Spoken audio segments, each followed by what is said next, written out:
Maybe Steve just had a bad night or something. I don't know. I had to take it out on someone. So, all right. Thank you, Carrie. Thank you. Okay. Bye-bye. Was a little insensitive. Huh? Was a little insensitive to bring up on the air. It was really uncomfortable. But Steve is brutal. Yeah. Is that what this mic? What's this mic stink from? Right. This is horrible. Was somebody eating the back of my ear? Oh, Brutal. Is that your breath? Right, dude. Jesus He Christ. took care of the problem. Look, he's chewing gum and everything. Chewing gum.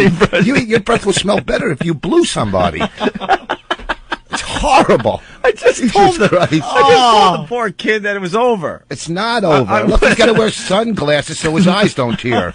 No, he's got another problem with an eye today. He's got leaky eye. Leaky eye. It's pussing. It's It's all red. Your eye is pussing and your breath. Jesus Christ. Dude, you're brutal because, we go to break. I run to the bathroom. I take a leak. I see Eric on the way back in. I'm like, dude, it's over. It's cool, How does your Way to eye take leak? it. How does an eye just start leaking? Well, get on Mike, Eric. He's got like pink eye or something. When they do construction around here, like the dust and stuff irritates his eye. It's not pink eye because pink eye is really contagious. Let me see it. But yeah, check it out. Oh, it's not leaking as you just rubbed it? Oh my God. Man, Eric. Oh my God. Yeah, it's my day, isn't Ben's it? load flew in your eye, didn't it? Tell the truth. That's horrible looking. It's all red and like leaky. Isn't that gross? It looks like grandma's poodle. Like if you have a grandma that had a little poodle, their eyes are always red and leaking. Mm. You're falling. How old are you? 26. Jesus, you're a mess. Out of shape. Pinky eye. Smelly breath. Dude, he's on the border of crying. Let him be. Does he really? Do you have a girlfriend? What? Do you have a girlfriend? No. Really? Maybe you can find somebody whose other eye is pink.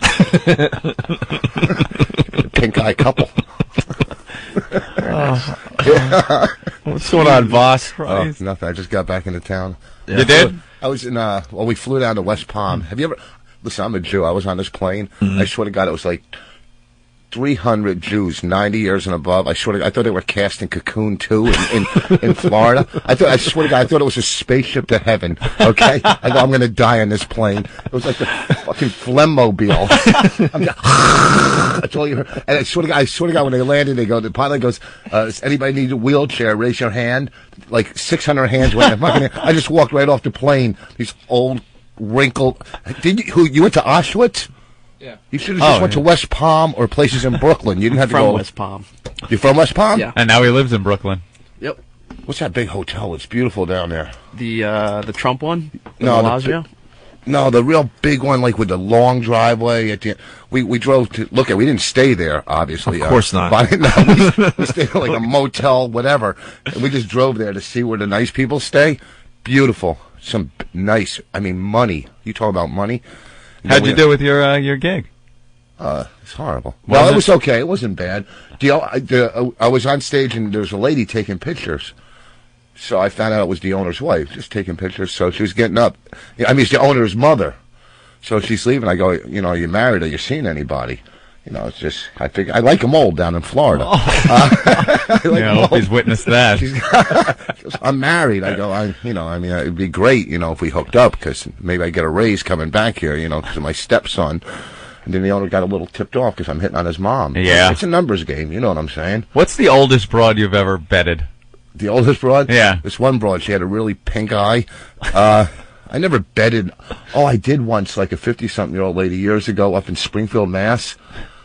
And I was younger than. She was tight, though. I'm telling you, man. Oh. She was tight. Jesus. 50-something. She was like a grandmother, Yeah, of course man. she was tight. She hasn't had sex in 20 years. Yeah. I'm telling you that shit. Once I broke through the cobwebs. You ever, and she wasn't bald because she shaved. She just lost all her hair down there. She was an older one. A few gray ones poking out. Oh, it was nice. Oh, very good. But now I don't have to do that anymore. All right. I think people are going to moan again here, Anthony, but I think I want to talk to Lady Di today. Why? I might have some information, and I got to get to the bottom of it. Oh, really? Yeah. Some new information or the same old crap? Some very good new information. Yeah. Is Ben around to maybe call Lady Di, see if she's awake? See, that's why we love Eric. Look at him. He jumped up and he's taking care of it. There he goes. She's probably awake. She's probably been drinking all night.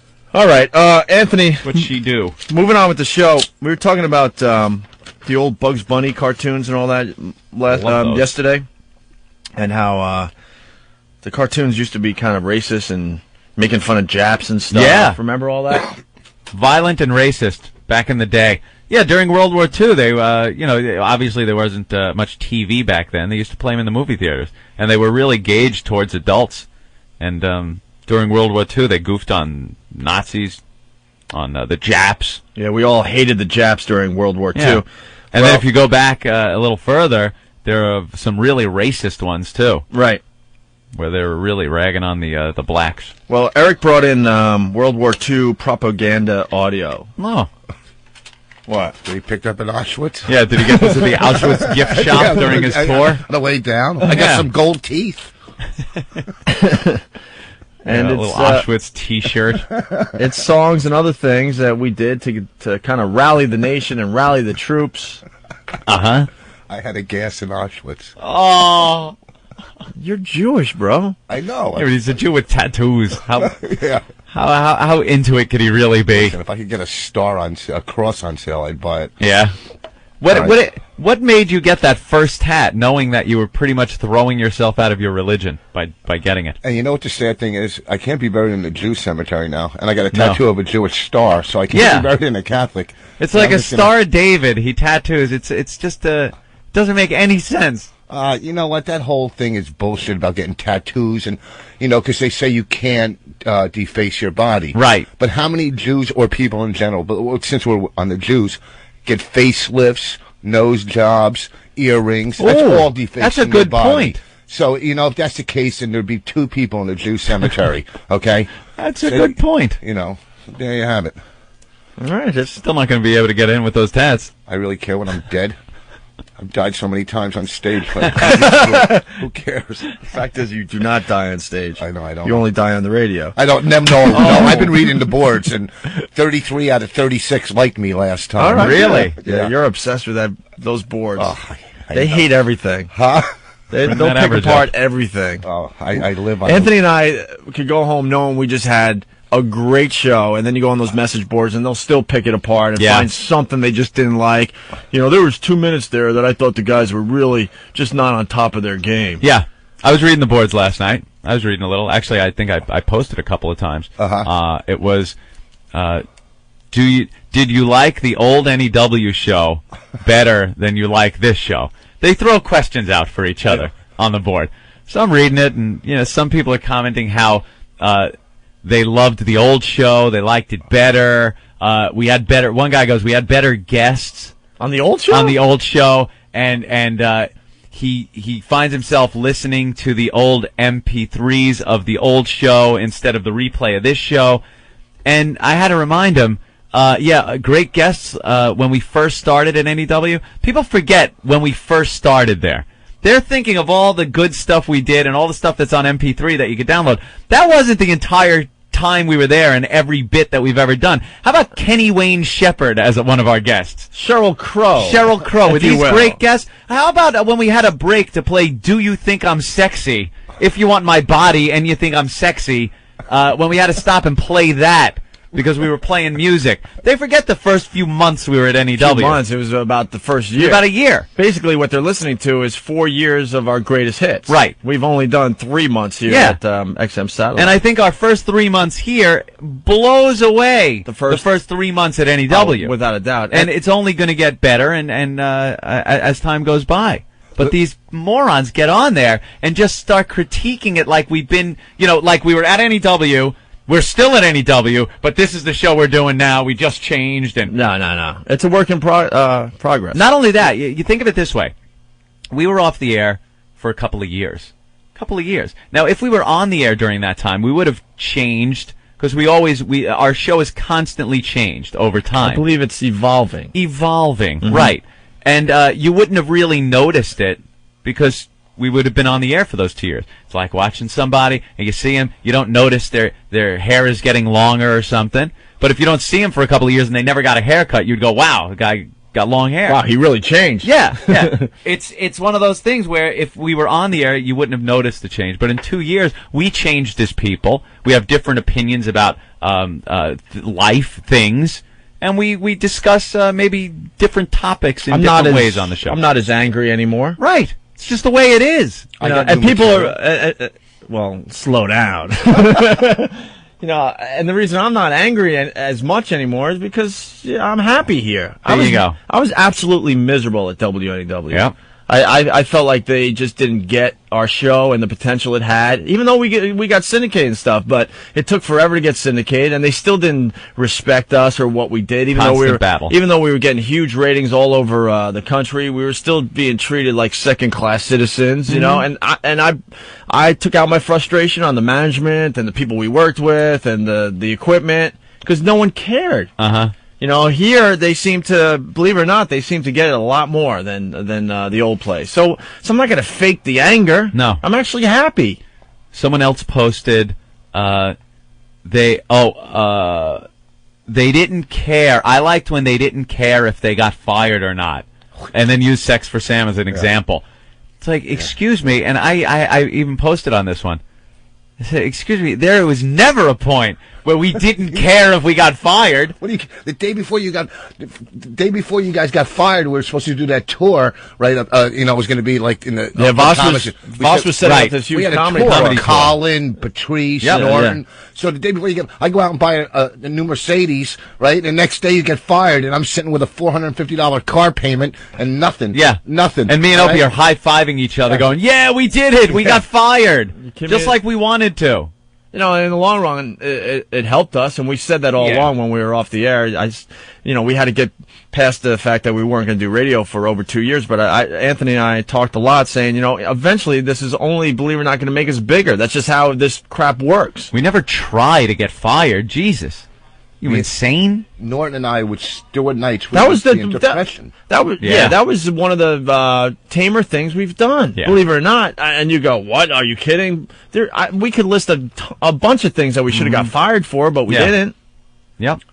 But even the message boards. I mean, you'll get some good posts. I mean, Cringe usually has good stuff. Cringehumor.net. Yeah, I think there's some cool people. Actually, the majority of the people are pretty cool on the message boards, but there's a few of them that just either they really don't get it, or they're just plain stupid people. Like, there are some real morons that post, and you're like, what are you? You're a complete idiot. I used to read the message boards from Last Comic Standing, and when we did one show where it was a roast. We roasted Jay Moore. It was a roast, and people on the message boards go, they were kind of mean. He was sarcastic. It's a roast, you fucking idiot. Yeah, don't you get the definition of a roast? When you're being completely sarcastic on this show, and you say something, and someone posts like you meant what you said. Yeah, it's only 50,000, Jim Norton. Yeah. Hey, Jim, maybe 50,000 isn't a lot for you, but that is a perfect example. I'm like, are you kidding? It was the sarcasm. Obviously, $50,000 is a lot of money. That's the joke. Jimmy's sitting there complaining that he lost out on $50,000. He was supposed to get a huge raise just before we got fired. And Opie goes, "Relax, Jim. It's only $50,000. It's no big deal. Meaning, that's a lot of money. I'm just busting his balls, And somebody writes, Opie shouldn't say $50,000 isn't a lot of money. It makes him look. And you gotta respond. You gotta respond with, "You are the dumbest son of a bitch I've ever read from." You do. That's why you can't can't take the message board seriously. Well, you can't, but there's certain people. There's one guy, Kid Nig or Africa. I don't remember his name. Kid Africa. We used to fight back and forth all the time, Yeah. And he's probably just some little, fat, dumpy guy that doesn't leave the house, doesn't get laid, and he sits there in his life. And you're getting all pissed off, slamming the keyboard. Out of my mind. Dude, I don't get pissed off anymore. It used to drive me nuts. It's funny, OpieAnthony.net, they've been begging me to promote them more, and hey, we noticed you haven't been on the board lately, so I'm like, might as well go on and see what these guys are up to. It's been a while. And right away, there's like 2 or 3 threads just trashing me. I'm like, Well, all right. I'll see you guys That's later. That's How what can they the do. word trash you? It's your name is the title. It's amazing. It's a whole thread That's about what they do. what I do and don't do for the radio show. People don't understand what it takes to put this together at all. We all understand our roles. They Trust hear me. it coming out of the speaker, and that's it. Right, There's right. no clue as to what each of our roles are, Right. how important everyone is, how the show couldn't be the show without each person in their place doing what they do. But yeah, you'll read on the message board and just go, shut up. It used you to- uninformed tool. It used to drive me nuts because people don't understand all the stuff I do behind the scenes that makes this show. Okay, that's one of my big roles as far as the Opie and Anthony program goes. But like Ed said, they only understand what comes through the speaker. Right. So if nothing as to the organization of the show. So if I'm not funny enough, all of a sudden I'm like, some drag on the radio program or something. Right. Yeah, but you know what? Nowadays, without instead of reviews, this and that, big actors and musicians are going to message boards too. You absolutely know it. Everybody is like, for movies, probably Dustin Hoffman sitting home going, I don't believe they just said this about me. I did marathon. Yeah, of course, because we're all human and we all have egos. And There we are all some have... people that acknowledge it, and other people don't. But they all read them. You got to read them because it's a review almost. So you're almost like drawn into it. Kevin Smith has his own website, viewaskew.com, and he's got a message board on there, and he posts on it, and they did a whole goof on it on Jay and Silent Bob, where they were goofing on the fact that their fans just tool them. You are fucking clown shoes. It's hysterical, man. And they'll pound you, but these celebrities just pop on and start reading. And but with all that said, I believe pretty much everything should be on the message boards. I mean, Howard Stern has a message board, and you trash him or you're a fan of this show and you go on there, you're instantly banned. We just don't do that type of thing. We don't have a message board, is what it is. Right. Officially, we don't run a message board. Right. So it's not like we let the fans do it. But you got to admit they aren't. And there's message boards that come and go because there's things that make one message board more popular than the other. Well, there's three. There's the three that I go to. There's a lot more than that. There's a wowfans.com. There's cringehumor.net, opieanthony.net, and each one of these whackbag.com. There was Save Opie and Anthony. I don't even know if that's around anymore. There are some of these websites that these guys run, and they have their own rules and regulations on them as to what they want added on there and what they won't allow and language they won't allow, things like that. And that's their prerogative, It's their message board. I love when people go on there and go, why was my post deleted? Freedom of speech. It's not freedom of speech. It's this guy's message board, and it's up to him what he wants or doesn't want on it. People are so quick to pull out that freedom of speech. You pay the bandwidth charges, asshole. Right. And then we'll see. Then you could say what should or shouldn't be on there. I had a message board on my website. That lasted a day, like the first three posts. Go fuck yourself, you stink. I want to bang your daughters. This coming down. Of course. It's coming down. I can't deal with this. This is coming right down. All from Jimmy Norton. Kill yourself. See, Anthony and I have been doing this internet thing we were one of the first radio shows. We really were. I mean, we were way in the beginning when Ant was updating.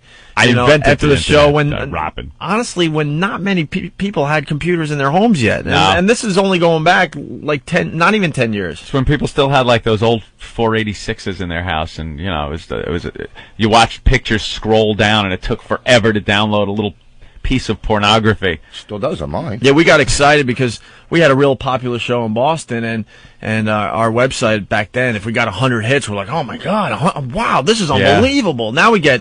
Foundry Music gets, I don't even know anymore, but a ridiculous amount of hits every day. We were videotaping stuff, putting video clips up on the websites, which back then was just unheard of. There was no compression, so these files were giant. I got a bandwidth charge 1 month for like $5,000 back then, and I was making nothing. I lost my mind.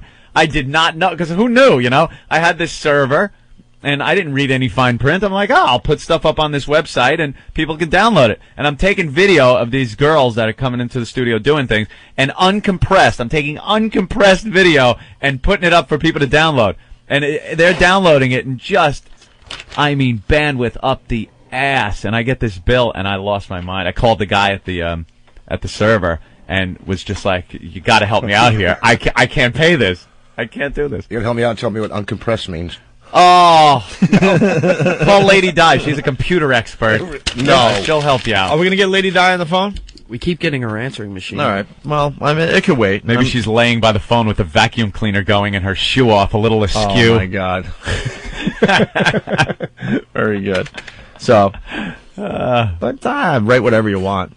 Have fun. It used to get to me a lot more than it does now. I know it gets to Voss. That's why. Not as much as, after that last... All right, so World War II propaganda audio, Anthony. From cartoons. Eric, where did you get this from? The website's right on the bottom of the page there. Oh, okay. It's an authenticity site. You know what? Lady Di's on the line, so why don't we take a quick break, and we'll get to the This isn't a tease. We just went off on a tangent. We'll do the propaganda audio, and we'll talk to Lady Di when we get back. And going into break, Anthony, pick another one. Our meaty-breasted friend is in Chicago. We got Voss sitting in today, and we're featuring tracks from Jim Norton's Yellow Discipline CD that you could get at eatabullet.com. Huh. What do you want to hear? Wow. I want to hear... Let's go for something else other than... I don't even know if it's sex. Aspen sure is expensive. Oh, nice. What's that going? 8. Yeah, it's about getting a hooker in Aspen. No, of course. It's all... You know what you really take for granted for in our part of the country? All right, you're checking out the Opie and Anthony program. Love the gambling. Yeah, we were just talking about gambling during the break. We got Rich Voss filling in for Jim Norton. Not really filling in. Yeah. Rich Voss is here today. Let's just... I don't buy the gambling addiction thing. Are you kidding me? I used to what? It's not like drugs where you can say, you had a relapse if you do it. Listen, here's what triggers. Gambling is the same as drugs because if you're addicted, if it clicks, there's times I've stayed up 24 hours, just nonstop. But everyone's done that. Yeah, but gambling. How many people go up to the room and come back down and sell gold off their neck, go to porn stores, right? Take golf clubs, do whatever they can. To gamble? To gamble. I mean, I sat at the table. I was just so... You are an addictive mess. And lost $5,000 at the crap table in 3 or 4 hours, which is relevant. I saw people lose, 25 or 50 grand, but I would lose money. I would yell at people playing craps. It's so funny when the crap table's hot and people are winning. Everybody's high-fiving. Like you can have the head of the clan and Farrakhan high-fiving. Hey, this is, and then you start losing and you look over and you go, you fucking stupid zipper, throw the dice softer. I'm yelling at people. I swear to God, I smashed the table. I was throwing off a fucking crap table. I threw my hands in the air once, and the lady behind me, the waitress, had a tray full of drinks, and she was right behind me. I threw my hair. All the drinks went flying in the air. Listen, you are an addictive mess. I've gotten kicked out of casinos for cursing and yelling, and they're going, "You can't curse here." I go, "It's a goddamn casino with alcohol, smoking, prostitution, everything. Yeah. I can't curse, you I don't fucking like idiots." that whole thing that you can't curse. Yeah, how can you really not can't curse at the tables? At the tables. If you say I didn't know that. Yeah. They'll what else bitch at can you. do? It's just so weird. There's a fine line that makes something an addiction because we all drink. Yeah. Heavily at times, but what throws you over to the puts you over the edge. Alcoholic state. I love gambling. Or gambling, And I play party poker online. It's Texas Hold'em. I played online last night. Royal flush, first one I've ever hit in like a year of playing. It flopped me a royal flush like right off the bat. You win? Knew I had it. I was only in the 2-4 room, so I won about $50. But it was when I flopped, I was like, I won. There was nights in casinos I would just walk on my way to my room, tapped out and have like $5 left, Oof. and I what get that $5, and then I go to just to keep gambling. I'd play nickel slots for another hour, just to sit there so I have some action going. Oh, something. And then I would look at the penny slot players and go, oh, white trash. Look at those creeps playing penny slots. Rich, as an addictive person who was addicted to gambling and now can't gamble, or you'll have a relapse. Yeah. What is it about the gambling that drew you to it and addicted you to it? Is it you're looking for the big win? Well, is it the actual just gambling? Is it losing? What is it that I started gambling when I was in 4th grade though. We were pitching quarters, playing roulette in 4th grade, Roulette? Where do you get a roulette table? My friend had this game that had 30 games in one, racetrack roulette. And horse. And I remember that game. Remember that game? Yeah, it was like one thing and it had a roulette wheel, it had a racetrack, a place for for like blackjack. It had everything. Little craps table. So, I mean, I was 9 years old. I started gambling. And, you know, just maybe fucking 2 more hugs as a kid, I'd have a normal life. You know, it's the attention. Well, everything goes back to, you know, you don't get the attention growing up. You know, or whatever. So you're lashing out and you're doing looking everything. For something else. You're looking for something. So I started off young. You know, I in Hebrew school, I got kicked out pretty much of Hebrew school. I had to go to Hebrew school, which really sucks. You play in the dreidel? No, you go to regular school and then the bus picks you up for Hebrew school. And I would try to. And I used to work the canteen at the Hebrew school where you sold candy, and I would steal the money right at the Hebrew school and then go gamble with it. You know, this is like in 6th grade. I was stealing Hebrew school gambling money. Candy money. Right? And then I got caught, so I got in trouble for stealing the candy money, you know. So where does this all come from, you think? What happened as a kid that just set you down this road, or do you think you're just born with this addiction? I don't know. I just, I get bored easy. You need some action going. You just need action. You just need it, you know. Rich is the kind of guy that just needs action. And when you're gambling, is it the win? Do you go like, I get so funny. I was in Vegas once, and I'm up like $2,000. You know, I'm Mr. High Roller. I'm tipping everybody, you know, throwing money around, like, you know, right? I swear to God, and that was like on Wednesday. Come Saturday, I was eating 19-cent chicken sandwiches at AM/PM gas station. I'm fucking, right now. I got my friend. Oh, the High Roller. I know, like my friend, like I'm staying in. I can tell you some Vegas stories. So my friend comes to hang out with me, you know, when I'm working in Vegas. So he got a girl there. So every time he brings the girl back to my room to bang her, I can't come in. I got to go back down to the tables, you know, and lose another $300, $400, $500. So every time he got laid, it cost me $500, you know. So I just lost, you know, all the money, and now, you know, I'm again, you know. I can see him throwing money around like he's rich. Yeah. I was a mere bag of shell. Why, he gave $100 to the repairman just to take the clicking out of the phone. I was in Vegas, like when me and my wife got divorced. When we got divorced, so we were separated for 2 months. We're separated for 2 months, but we lived together still. You know, through the separation, we still bang every now and then, but you know, we do. And it was it's horrible. You go through a divorce, but living together. So I was going to work in Vegas, and as I'm going out there that week, she's moving out. She's taking everything, moving out, and taking the kids. You know, so I know I'm going to come back from Vegas to an empty house. Yeah. No more kids there, you know. And so now I'm depressing. in Vegas. Now I'm in Vegas, and you know, I get there, I'm down every bit of, you know, I lost I lost money before I checked in. Where would you like your luggage? Back in the fucking car.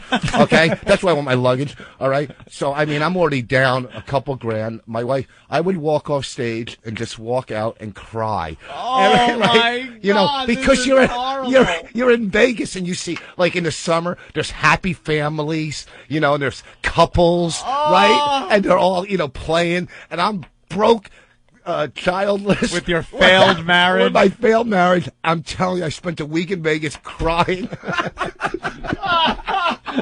That's horrible. And then I'd walk to the tables and I would lose more money.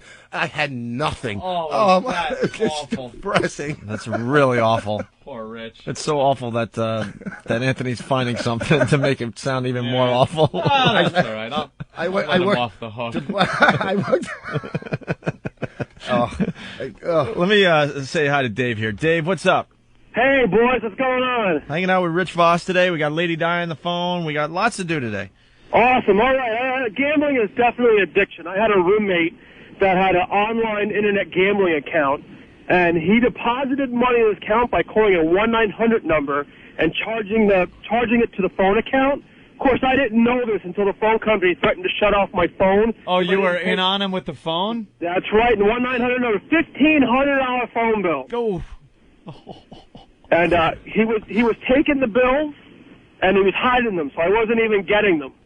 Wow. Wait, I don't understand the scam here. He was online gambling, okay. And the way you deposit money into your online account, you could call a 900 number, and they'll bill it to your phone.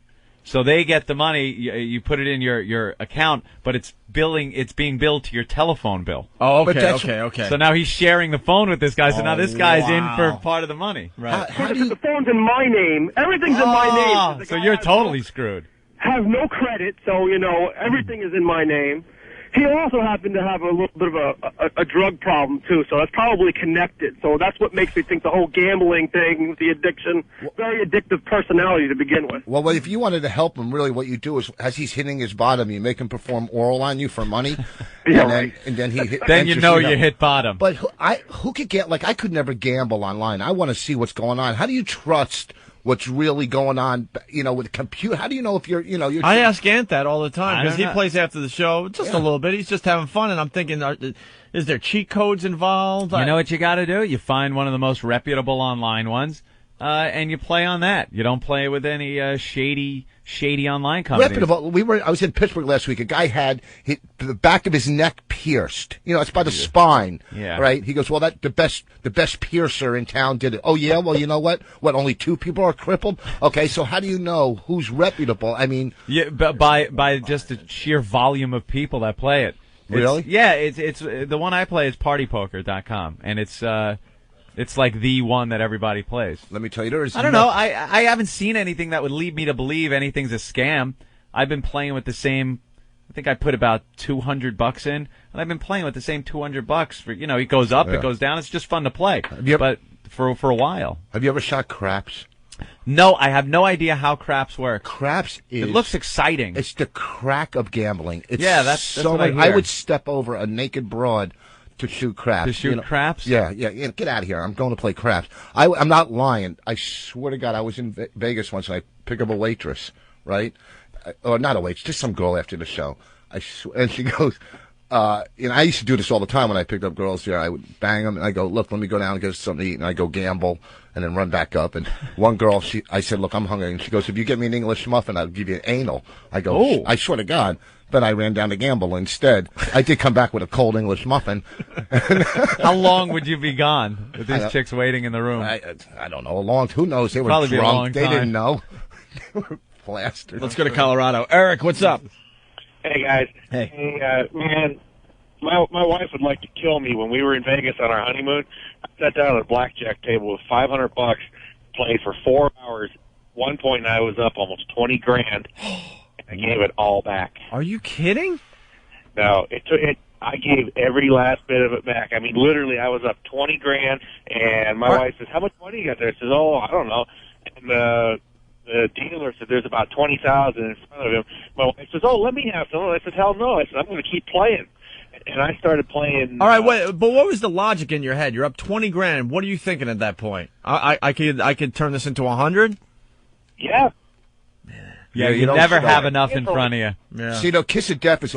We were in Aruba, and me and when I was married, and then I'm shooting craps, and I got money. So all you over weren't too. crying in Aruba? No, but we went to Aruba, and we got home the next week, and she goes, "I want a divorce." I go, "Thank you for telling me now. You couldn't have told me, a week ago when I spent." So I'm shooting. Stop craps. whining. Well, the worst part about mine is my wife and I were there on our honeymoon. That was the 3rd day of our honeymoon. I didn't get sex for the rest of the week when she found out I gave it all back. Wow. Not like you bought it and lost it. You get a weird, I don't know, you just get a weird feeling when you're at that blackjack table. Like, stupid quick story, when we were in, Vegas, I was up about $120. Yeah. And it was after dinner, it's getting late, and I was just tired, and I knew I just wanted to go to bed. Yeah. So I just started making stupid bets, and then as soon as I lost it all, it was like, okay, now I can go to sleep. Yeah, you play stupid. You start playing stupid because it's like I don't feel like investing the next 3 or 4 hours, sitting here.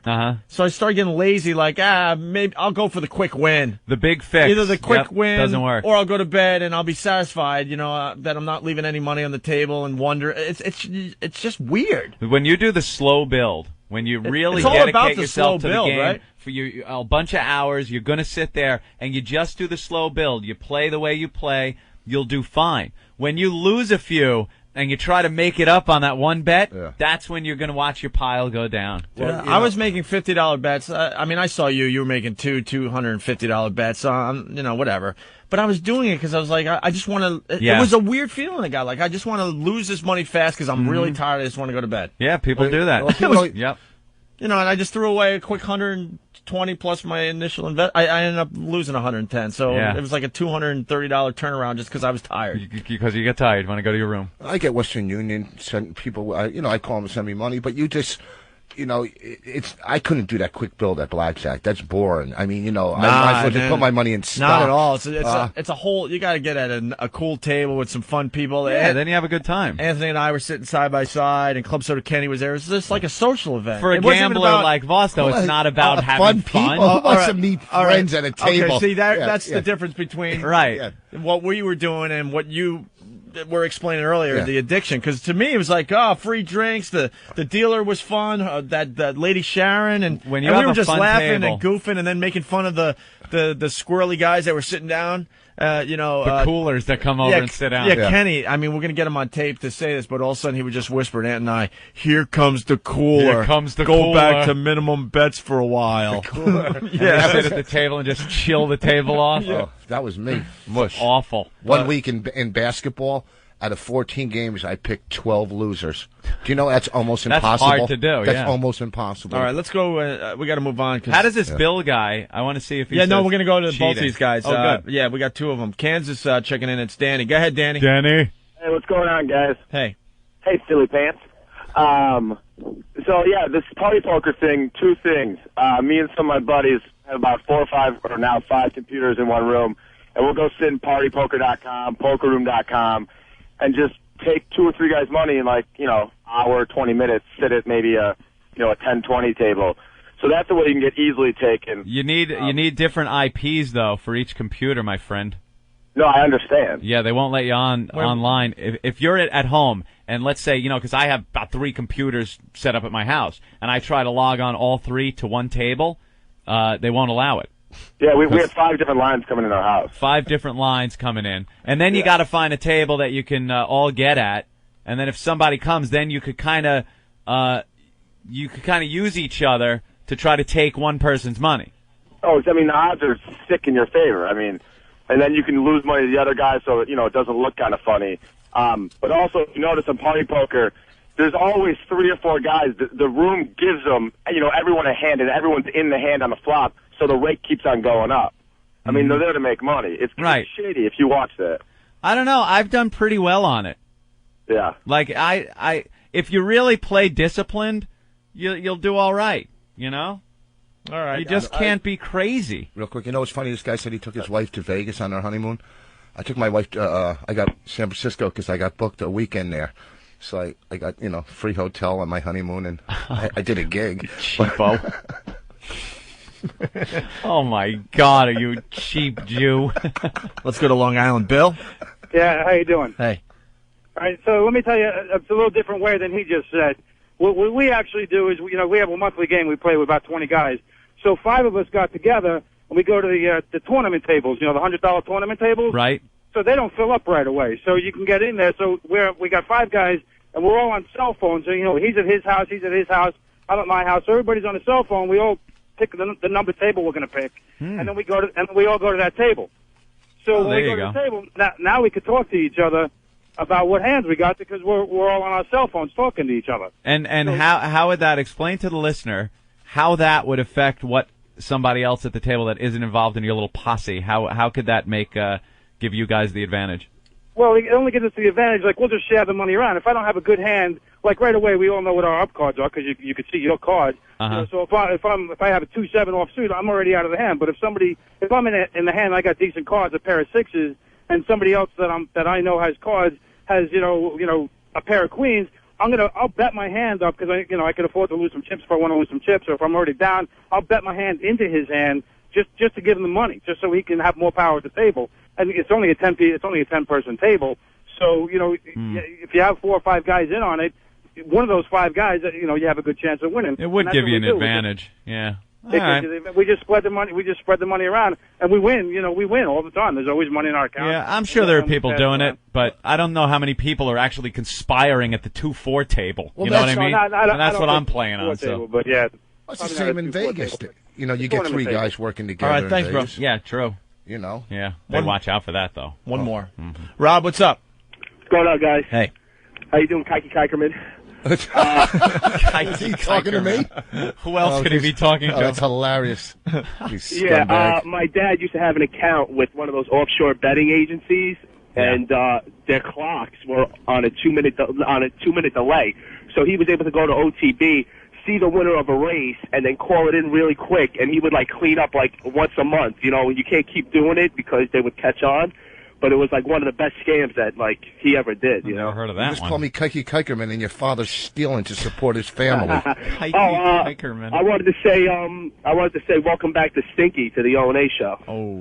Welcome back to what? Welcome Stinky back to the O&A show. That'll leave a bruise. All right, we're gonna move on. We got Lady Di that is waiting to talk to us. Opie's got some new information, is what I'm hearing. I think so. Yeah. If it doesn't go anywhere, we'll definitely cut her off short. Yeah, gotta hurry up with Lady Di. Her phone card's gonna run out. Oh, I know. She's been on hold for a half hour and she can't pay her phone bill to begin with. So we got a little something here, and we'll be back. Hello. Hi. Hi. Bill.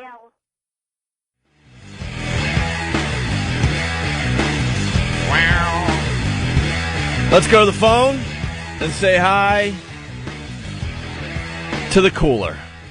It's Lady Di, everyone. Lady Di, what's going on? Hey, what's going on? How are you today? Okay, pretty good. How did the job interview go? Huh? Don't say hi to anyone. We're getting right to business. He doesn't care how you're doing. How'd the job interview go? The job interview? It went very well. I had to fill out an application, and I have to call him back today to find out if, Well, you act like everybody fills out an application. It's not a big deal. I filled out an application. She goes, it went very well. She went in and filled out an application and left. Was that a big task for you, dummy? And they said, don't call us, we'll call you. Yeah. How you doing, Mr. Voss? He doesn't. He's not going to answer that. Just go ahead. What was your job interview for? At a restaurant. As a waitress. I thought it was an interview. Yes.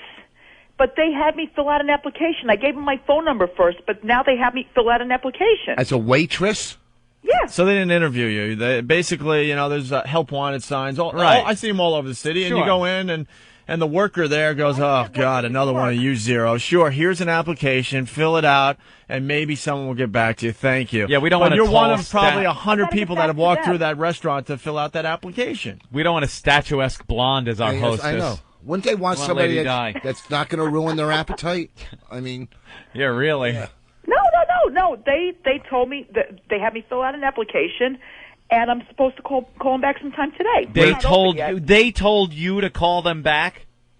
Well, actually, he's supposed to call me back, but I think I'm going to call him back. Yeah, don't call us. We'll call you. So you never talked to you never talked to a manager or anything, or the owner of the place, right? It's the owner of the place. But you never spoke to him. All you did was walk in, say, hi, can I have an application, filled it out. I walked in, and I said, I asked for the owner, and I sat at the bar, and I had Sprite. I didn't have anything to drink. I had Sprite, 2 glasses of Sprite. Well, look at you, showing some self-control. You were able to not drink during a job interview. During your job interview. That's great. That's right. All right. And she probably told the guy that too. Yeah. I'm not drinking. I'm not drinking. He doesn't even know that she's an alcoholic mess. He doesn't know I drink anyway. Oh yeah, no, they can't tell. Yeah. They can't look at you and say what went wrong. Yeah, they can't tell by the stringy hair and the tomato face, the yellow eyes, right, and the broken blood vessels in your nose. No. That's not true. The Karl Malden nose. We couldn't tell you were an alcoholic. Really, 2 different color socks and 1 sneaker. We couldn't tell you had a problem. All right. No. So you sat down at the bar, and who gave you the application? The owner. The owner was actually there. Yeah. And did you speak with this owner and tell him your qualifications? Yes. And what did you say? Well, he knows, because I put it down in the application, he knows I used to be a waitress before, because I was a waitress before. During your acting career, right? Huh? Yeah. No, go ahead. How long ago was that? How long ago? I think I just got out of high school. Lady Di, the reality is that these restaurant owners hire the hottest applicants. Well, because there's no real skills involved as far as getting someone's food. Right. So now they're thinking, okay, I got all these people that came in. They're going to remember the hot blonde that maybe just got out of college and is in between jobs and could help him out for maybe, I don't know, a season or something. Guy might invite his friends to dinner and go, hey, you want to go to this restaurant? There's this babe working there, man. You got to check her out. The reality is, prove me wrong. They hire hot hot women to be the waitresses, the hottest of the applicants. Okay. We went out last night to eat, and the waitress was so hot. And I go to Bonnie, I go, you know, she's from Russia. She's so hot. You know, she's banging the owner. You know, just to stay in the country. Right. You know. I mean, you got to have something to bring to the table, Lady Di. Yeah. You know what I'm saying? Except aside from your huge appetite. Yeah. Let's go to John in Jersey. John? Hey, what's up, guys? Hey. Huge appetite. Shut up. John. John. Listen, I worked at a restaurant there, and when we'd be hiring, these chicks would come in, and they'd ask for an application, and you'd say, yeah, here you go, you know, fill out the application, and somebody will call you. And if the chick was hot, you put a little mark, like an H in the top corner, and when she was a disgusting mess, you'd put another little mark. You'd have like a little code. So this way, the manager would be going through the applications, and I'd sit there in his office while he did it, and he'd go through and he'd take the little, you know, the one mark. He'd say, all right, we'll call her back, let her interview, see if she's going to work. And the other ones go right in the fucking garbage. Yeah, I mean, discrimination that's is where your fucking application went. Yeah, discrimination is happening big time in the restaurant business. Trust me. How do you feel about that, Lady Di? Your old garbage application. I'm not, I'm not saying a word. If they hire me, that's great. Well, they're not going to hire you. Where was it? In Jersey? Yeah. Where, on 22? No, not on 22. No, in Garwood. All right, Julie in New York. You know what they did with her application? Just colored in a little Laurel and Hardy mustache at the top corner. Let everybody know. Oh, please. She probably handed it in with gravy on it. Guys, we have a real girl calling the program. A girl! Julie? Hey guys. Hey, boss. Hey, what's Hi, happening? Julie. Hi, Diane. Listen, I don't usually have much sympathy for people who don't want to find a job, but I do manage a temporary company, and if you are truly interested in getting a job, I'll give Steve or Eric or whatever my phone number, and you can call, and I'll set up an appointment for you. Oh. And what is this line of work? I manage a temporary to perm staffing company, the largest international company in the world. Would Lady Di need secretarial skills then? Some. We would test her to see what she's capable of doing. Probably hot tar or roofing. She's capable of drinking. We know that. Yeah. How is that? Could she get a temp job drinking? Well, give your interns one of the phone number, and then I'll call her. Do you have a job for a girl that hangs out with a troll? I'm not going to waste my time, my employees' time, or my resources on someone who's not going to pull through and actually do the job. You got to follow through on this, Di. Well, yeah. All right, Julie, the reality is she doesn't have the qualifications for something like this, but we'll give it a shot. No, come on. Industrial work, if she can move a box. Can you move a box? She walks one around every day. But it's old and smelly. All right, hold on, Julie. Work in a warehouse. Okay. All right, we'll get Julie's info. Warehouse. Get Julie's info and give it to Lady Di after we're done with her. Okay. Tony in the Bronx thinks Di is lying. We know that already. I'm not lying. Di She's a lies compulsive all the liar. time. Why would I lie? All right, Because you're a compulsive liar. All right, you don't lie about things? Well, I tell little white lies every once in a while, but I don't lie about something like that. I did go over there and fill out Lady the Di. application. Hello? Hi. Yeah. So how long have you been living with roommates? With the roommate? Yeah. About a couple of months. No, but over the years you've had roommates, right? Well, my ex-husband. Is it true you had roommates when you were working at Budweiser? Yeah. I had one roommate when I was working at Bud. Oh, you did. And what happened to that roommate? I don't know. He stayed Liar. here for a couple of weeks. What? He stayed here for a couple of weeks and then he left. And then what happened to him? I don't know what happened to him. He left, Opie. I don't know what he left. happened. You really don't know what happened to your roommate? No. You weren't questioned by anybody about your old roommate? He took off. And after a couple of weeks of living here. And what happened to him? I don't know. He got a job and he just left. You never had a roommate that might have had something happen to him? No. Like what? What would happen to him over here? Never questioned by certain authorities? No. No, huh? I never had anybody, I mean, he just took off. He just said, I'm going to go. And I got some really good information. You're sure? Yeah. That you were never in a situation where one of your roommates had something happen to them? No. And that you and maybe another roommate were questioned by the authorities? No. Not that, you had anything to do with what happened to this person, but they just questioned you guys to maybe get some background information on this person. No. Not at all. I tend to believe her. She's so honest all the time. Well, you know what? She's breathing heavy. She's breathing heavy. I don't know what to tell you about that, but, if there's situations that, I have to get the authorities involved, which is not really that many. Not many. You call the authorities because your current roommate hid your booze on Christmas. Yeah. It's something that happened in a blackout that you might not remember. Okay. All right, now, if people start, I don't care what they fuck around with over here.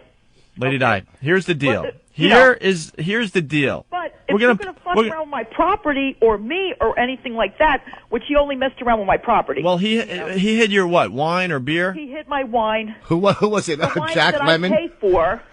Dude, and I was pissed. And this was Christmas Eve, right? Christmas night. Yeah, Christmas night. She's all drunk. The roommate decides she's had too much to drink. She wanted to drink away the bad memories. Yeah. Knowing that her own son is somewhere else celebrating Christmas because she's an unfit mother. So she figures I'm feeling unfit mother stuff already. She's figuring, you know what? I need to forget all this stuff, so I'm going to get really plastered. And the roommate got involved. Yeah, the roommate decided she's had enough and hid her wine. And instead of just thinking, maybe I've had a little too much to drink if my roommate is hiding my wine from me, maybe Christmas Eve or Christmas Day, whatever it was, shouldn't be spent in an inebriated plaster on the floor. And I was not inebriated or plastered. Stop I just don't like people messing around with my property. Right, of course. That's why. Absolutely clear. So she dials 911.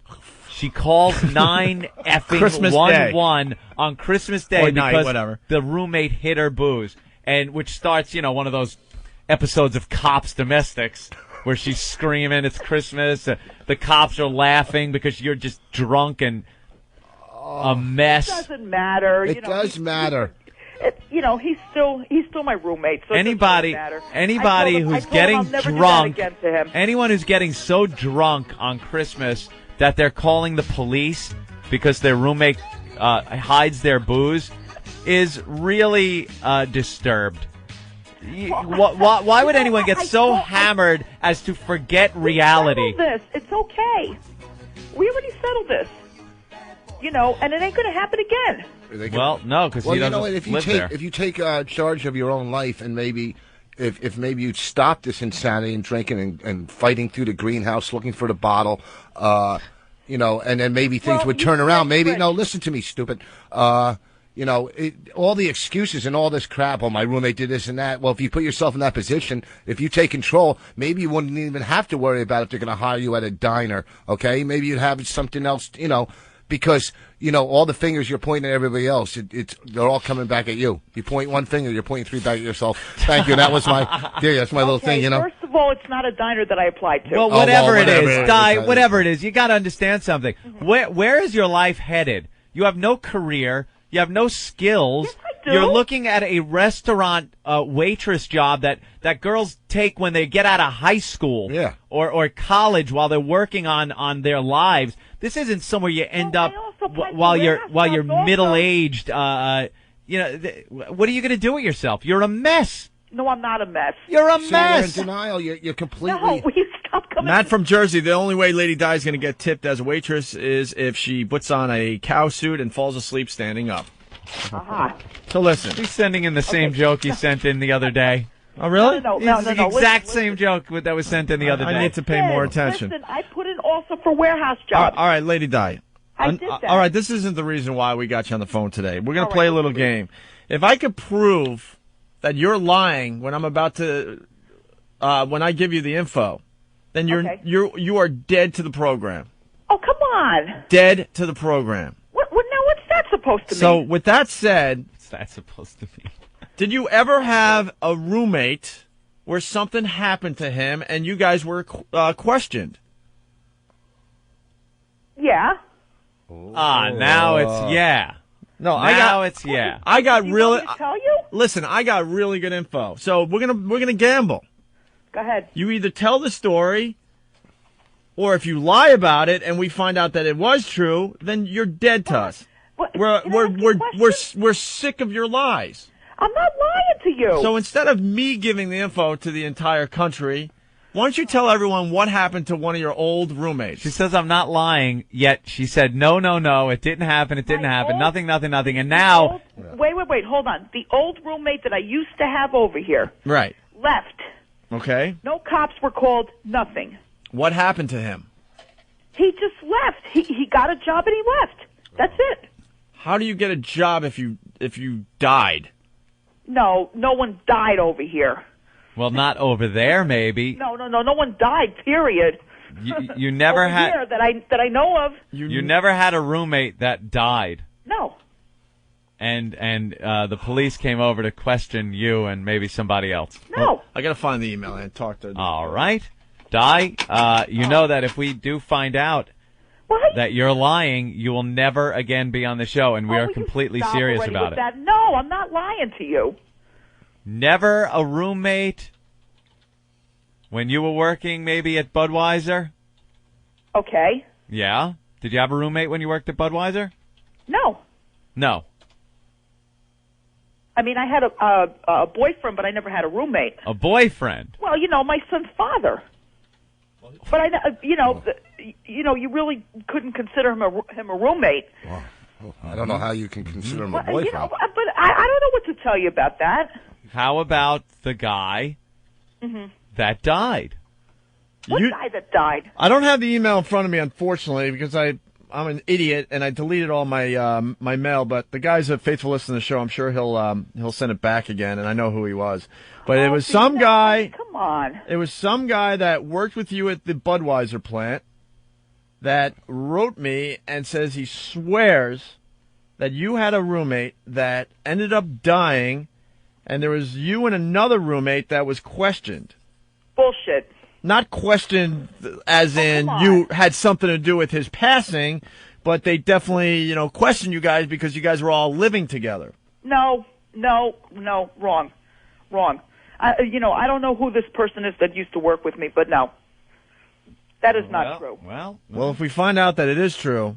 Well, you can find out whatever you want, but that's not true. We will have no more use for you. I never had two roommates anyway living here at the same time. Huh? I never had two roommates over here. How long have you been where you are right now? I've been here 10 years. 10 years. How about a transient you just picked up to stay at your house?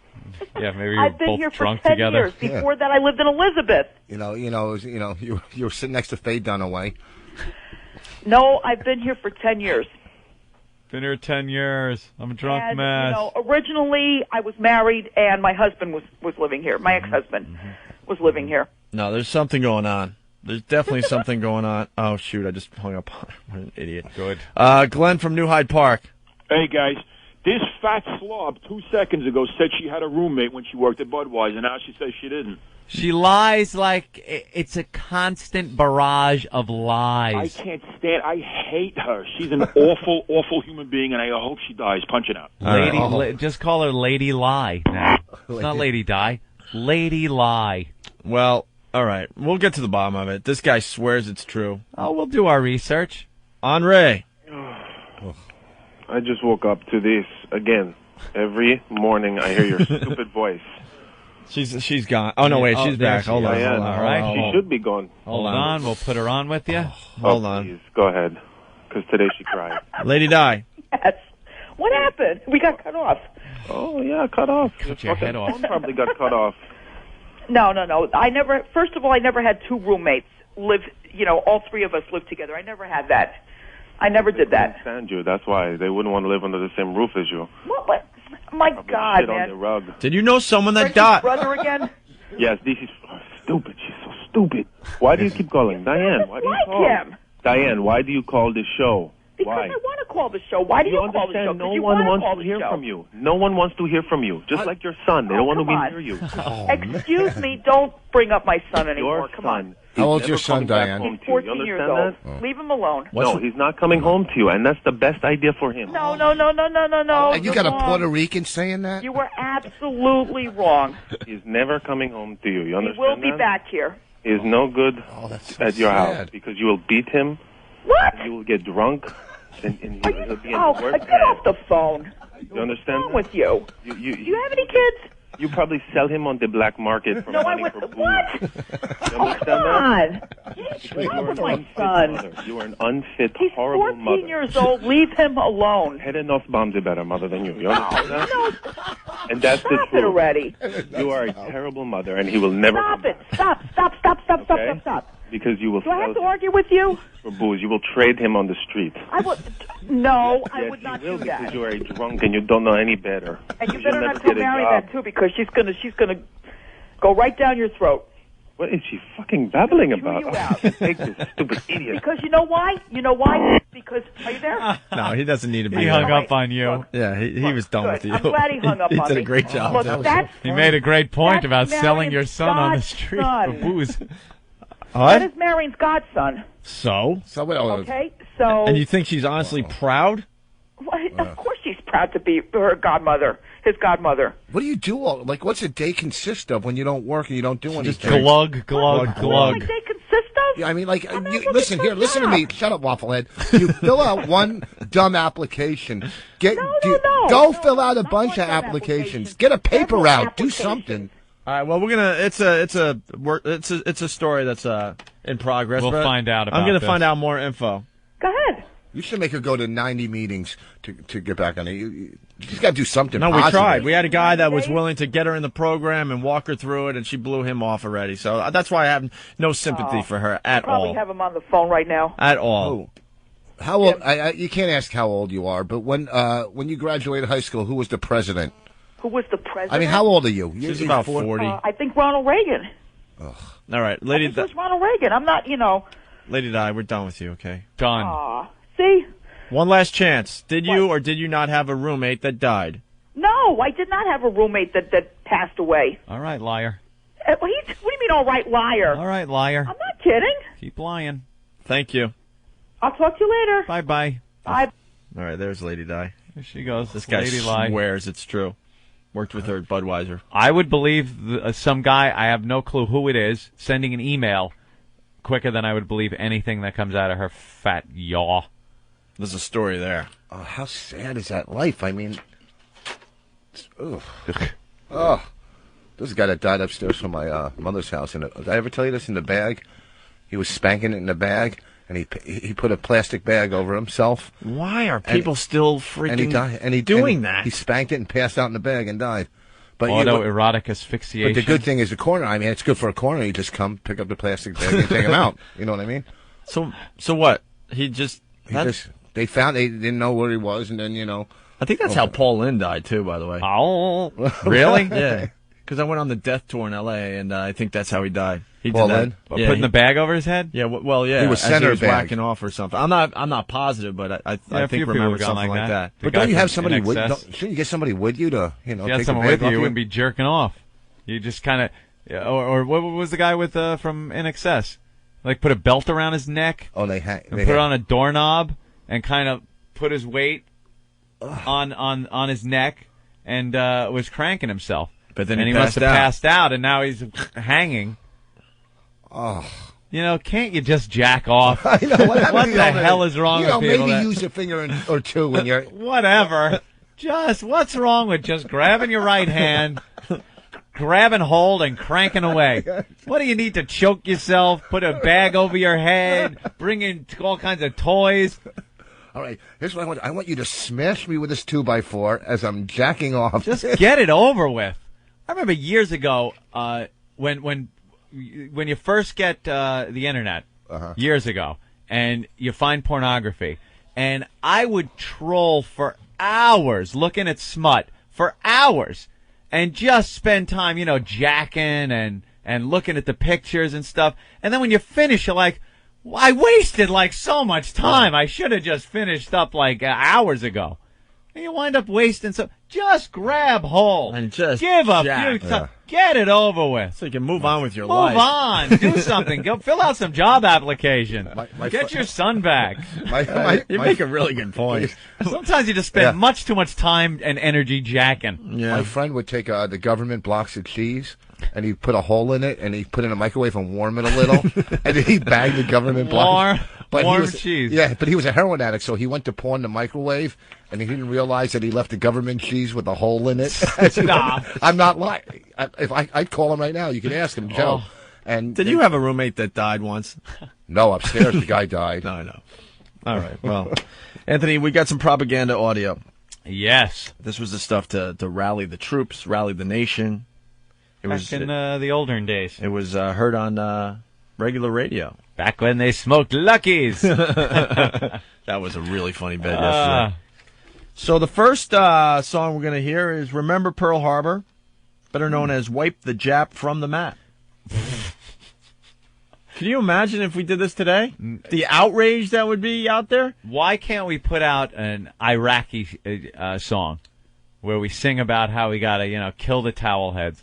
Because these were popular songs. These weren't just niche things that were recorded that people were like, oh, that's awful. This rallied the nation. There's one from the Andrews Sisters. See? Very popular. Didn't get much bigger than that back in the day. And they have a song called You're a Sap, Mr. Jap. So many things rhymed with Jap back then. So easy to write a song. You're a sap, Mr. Jap. All right, let's listen to just a piece of Remember Pearl Harbor. All right. Wipe the Jap from the map.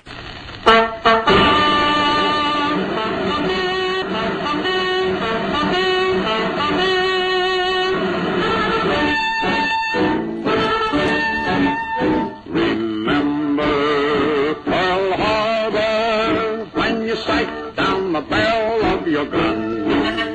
Remember Pearl Harbor, never stop till you drop everyone. Give 'em bomb for bomb, give 'em shell for shell, kill 100 rats for every boy that fell. Remember Pearl Harbor, wipe the Jap from the map, give 'em hell. Brush your teeth. Brush. Oh, sorry. It sounded like that. Down on the wide blue sea, a warrior isle of sunshine lay so peacefully. Then from the sky without warning, the vultures swarmed to attack. Hiding behind their peace talk, they stabbed our boys in the back. Remember Pearl Harbor, every hour, every day that we live. Remember Pearl Harbor and the crime we can never forgive. Through the sweat and toil, through the blood and tears, keep this battle cry ringing in our ears. Remember Pearl Harbor, let the song keep us strong through the years. All right, enough of that. So Remember Hiroshima. Yeah, I think we won in the end. I think I know how that turns out. I think we persevere and remember Pearl Harbor and barbecue a couple of 100,000 of them. A little more than that. A little more than that. So it's just amazing. I mean, if you had these type of songs today, the outrage. I know. You should do that. All right, the next one. Stupid insurgents. What rhymes with insurgent? Maybe that's why there's no songs. They give the enemy stupid names now. You can't. How the hell are you going to do that? The next one, just a piece. We're going to have to slap the dirty little Jap. We're going to have to slap the dirty little Jap. And Uncle Sam's the guy who can do it. Of course he is.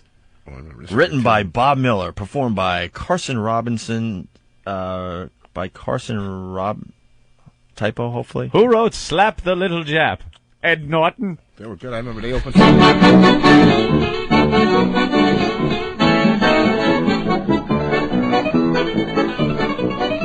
We're gonna have to slap the dirty little Jap, and Uncle Sam's the guy who can do it. Yeah. We'll skin that streak of yellow from the sneaky little fella, and he'll think a cyclone struck him when we're through it.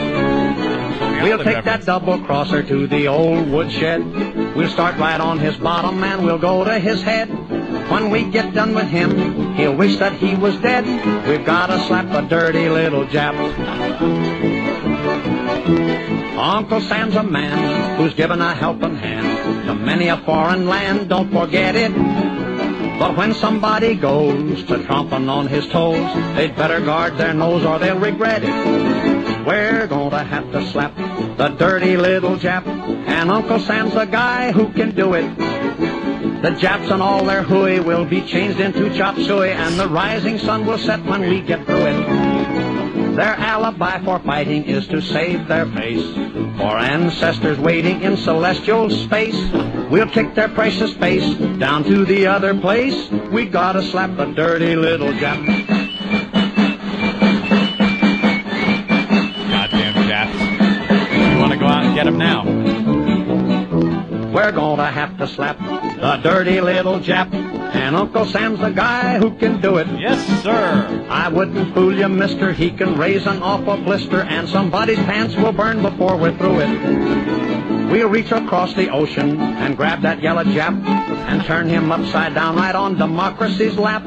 We'll blister his axis and do it with a snap. We gotta slap the dirty little Jap. Uncle Sam is mild, as peaceful as a child, but never get him wild or you will rue it. Yeah, so now they want to fight. Well, they've bit off quite a bite, and Uncle Sam is going to make them chew it.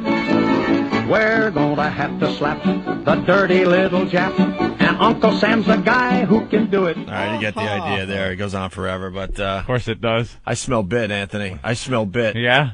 I think the listeners are talented enough to come up with some current propaganda songs. A little few titles for Iraq. Yeah, we're gonna have to cracky the dirty little Iraqi. But you have to have it sung in this fun-loving way, like they did back in the day. Back then, they could dance to that. Lovely. I don't know. I just loved it when we were all just openly racist. Yeah, the days. Because we weren't even trying to hide it back then. Who are you kidding? We're all racist. Yeah. That yellow Every single Jap. person that listens to this program has racism in their blood. I don't care if you're a black guy listening, a white guy, a trucker, a mom, a dirty little Jap, or even a dirty little Jap. We are all racist. The problem is that we just make believe we're not nowadays. Back then, it was open. People didn't care. Man, I used to hang out at the Legion with my dad when he was alive, and man, these guys would just trash each other. Of course. There was a Jewish guy there, a black guy there, a Polish guy, an Irish guy, an Italian, and these guys would just go at each other's throats. They all walked into a bar. Yeah, they had the best racist jokes that they just would pound each other with. Yep. Pound each other. And my dad explained this is just how it was when he was growing up. Yeah. The good old days when the Klans just hated colors. Remember that? They expanded. I remember, what? See, that's the problem. Oh, that was the problem? But back then, no one hid behind political correctness. Everyone was just openly racist. Even in war now, you can't be racist, which is hysterical. Oh. You're over there, you're killing people, which is good, but you should at least, be allowed to write little ditties like this. Yeah. They did it back then. The Japs came over and bombed Pearl Harbor, and they wrote some songs about it. And, it wasn't like that nice little Asian gentleman needs a talking to. Right. No, it was, got to slap the dirty little Jap. Well, we have to be careful with the coverage. We were talking about this a while ago, but it was brought up on TV the other day. Another suicide bomber. Yes. They had a big story about another suicide bomber, and no, it's called Yeah. Homicide bomber is what Fox News calls them. No, are you serious? Because they don't want to put the focus on the bomber. They want to put the focus on the people that were killed. So instead of calling it a suicide bomber, they call it a homicide bomber. But meanwhile, any bombing that kills someone is a homicide bombing, whether the guy plants the bomb and runs away or straps it to his body and dies. The thing that separates it is the fact that the suicide bomber is blowing himself up. So a homicide bombing means nothing. Right. A roadside bombing is a homicide bombing if it kills somebody. Yeah.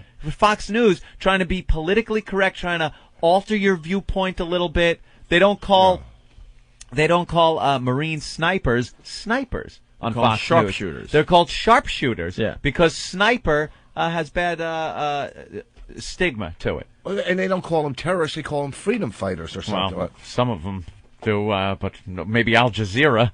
Who calls them freedom fighters? I don't know. They don't call them terrorists. They call them something. I'll get back to you on that. Get back to me on that one.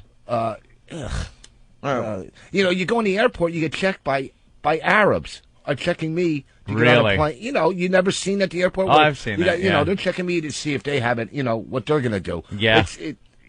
It's. We were in L.A. in the airport. They had a sign in American, and then they had a sign under it in Arabic.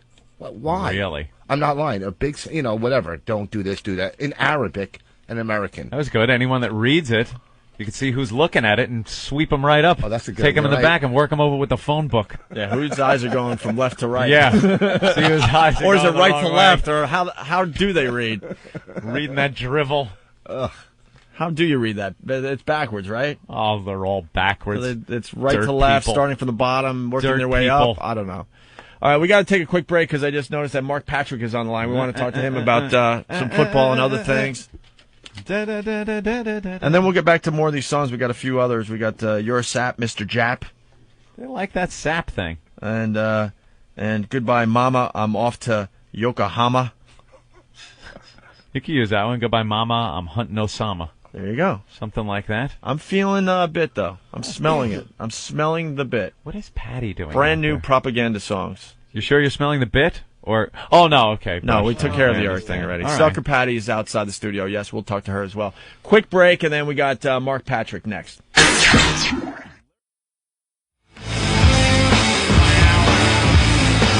You're checking out the Opie and Anthony program on XM Satellite Radio. The O&A virus spreading across America. Changing subjects just a little bit for a few minutes here, Anthony. Yeah, then we'll get back to our propaganda songs. Propaganda. Because people coming up with all sorts of songs that we should be playing. Yes. A lot of people mentioning some of the John Valby songs about Osama and Iraq and Saddam and terrorism. We say bring back the propaganda songs. Love them. But first, let's go to the phones and say hi to Mark Patrick. Mark, what's up? Trying to figure out what rhymes with Foxborough. You know, it's like orange. I don't think there's anything that rhymes with Foxborough, is there? No, Foxborough. No. Yeah, you know, I can't do a propaganda song about that. I guess we could start with the Pats because our own Ben Sparks, who's the producer of our radio show, is a huge Pats fan. They're favored over the Colts. And I don't know. No, I don't mean to add to the propaganda, but I just learned through NFL security sources that Ben and Ricky Williams have been planting weed. Yeah. Between the hash marks. With their hash marks. The field's going to be a mess anyway. Well, they haven't covered the field. Yeah, what is this about now? They're cheating.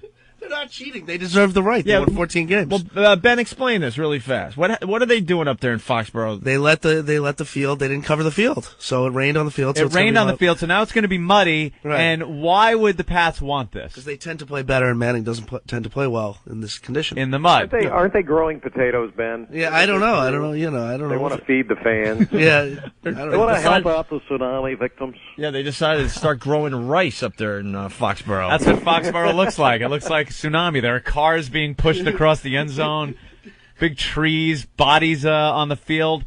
Do you guys remember in '82 when Ron Meyer, who was just this side of being the coach in the longest yard, they were lining up a field goal attempt to win the game against Miami, and it was snowing like crazy, and he had the guy come out with the snowblower release.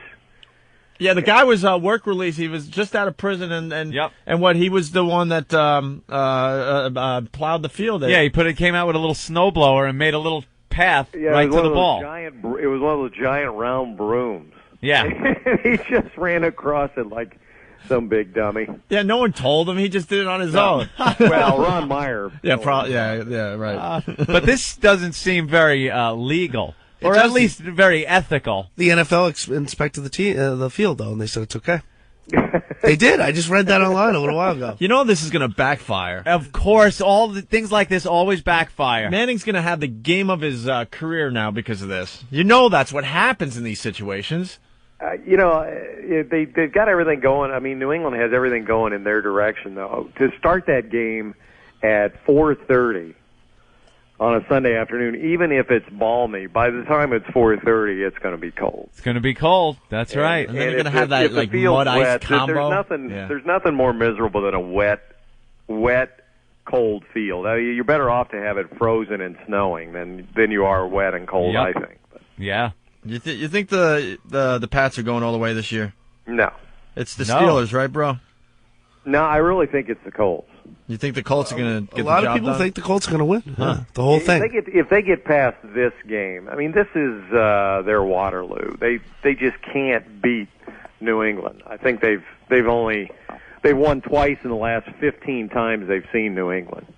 And Peyton Manning's got some kind of weird psychological thing to overcome in this game. But if all of that, saying all of that, they've really lost the last 2 times they've played them in Foxborough just because of turnovers. So if they can stop that, I think they're a better team because New England's secondary is just beat up right now. Yeah, we're missing Ty Law and Poole, so yeah. But we'll see what happens. Oh, he's making the excuses. I'm not making any excuses. I get all the like a confidence. typical Boston fan. I love these Boston fans. Ben is doing what I think Colts fans are doing with the field thing, Yeah. I mean, everybody's setting up an excuse just in case it happens. All right, how about my Jets? Oh, boy. Come on, Mark. That's a tough Come on, nut. Mark. Help me out. How about the Jets? Do you own the Jets? I know. Don't you love how people do that?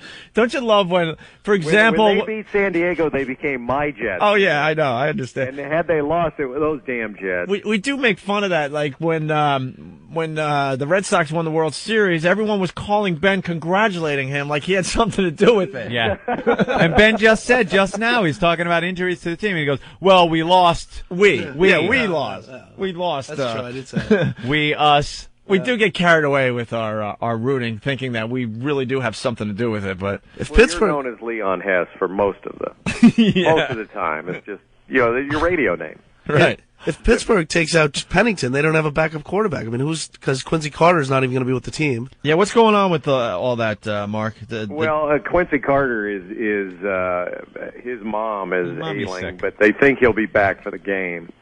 But Pennington will be ready for the game. He doesn't have the squirts anymore, right?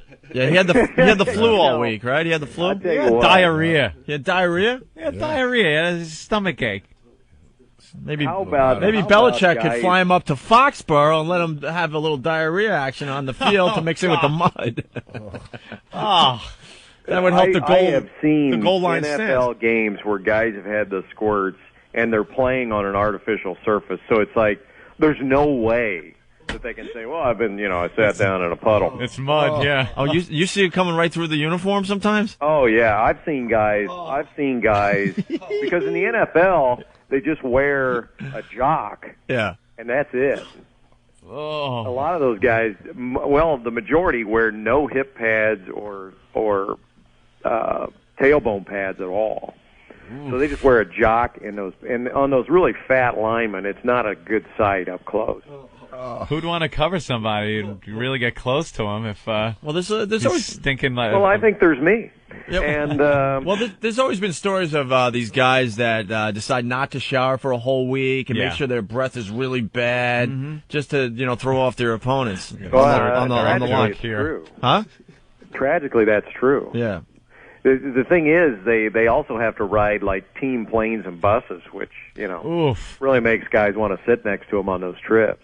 So quickly, what do you think? Jets, Steelers? Steelers? Yeah, I just think that home field advantage is going to be too much. Although the Jets gave Ben Roethlisberger fits first time they got together. But I just think the running game with the Steelers playing at home will probably be too much. But the Jets kind of struck me as one of those teams that for whatever reason, when it comes to playoff time, have kind of got some sort of edge working for him. That is weird. On it's paper, one of those weird things that's kind of inexplicable. Like you're not supposed to go to San Diego and win, right? Right, you're not supposed to go to Pittsburgh and win, right? Yeah, on paper it just doesn't make sense. They should lose, but then they have that weird thing going on where you can't count them out. It reminds me of the Falcons a few years ago when they went to the Super Bowl. And yeah, we had the Falcons at the Super Bowl, and I'm sitting here waiting. Right? What, did the show cut off at 10:00 again?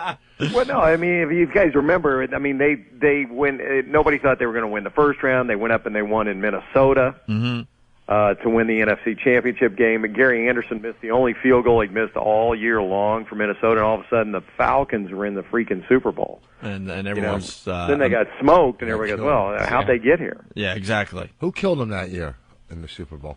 In the Super Bowl? Yeah, who was that year? That was it Denver? No. St. Louis. No, Denver. That was Denver. Yeah, I think it was Denver's second time, right? You notice how knowledgeable we are, Mark? Yeah. Let's.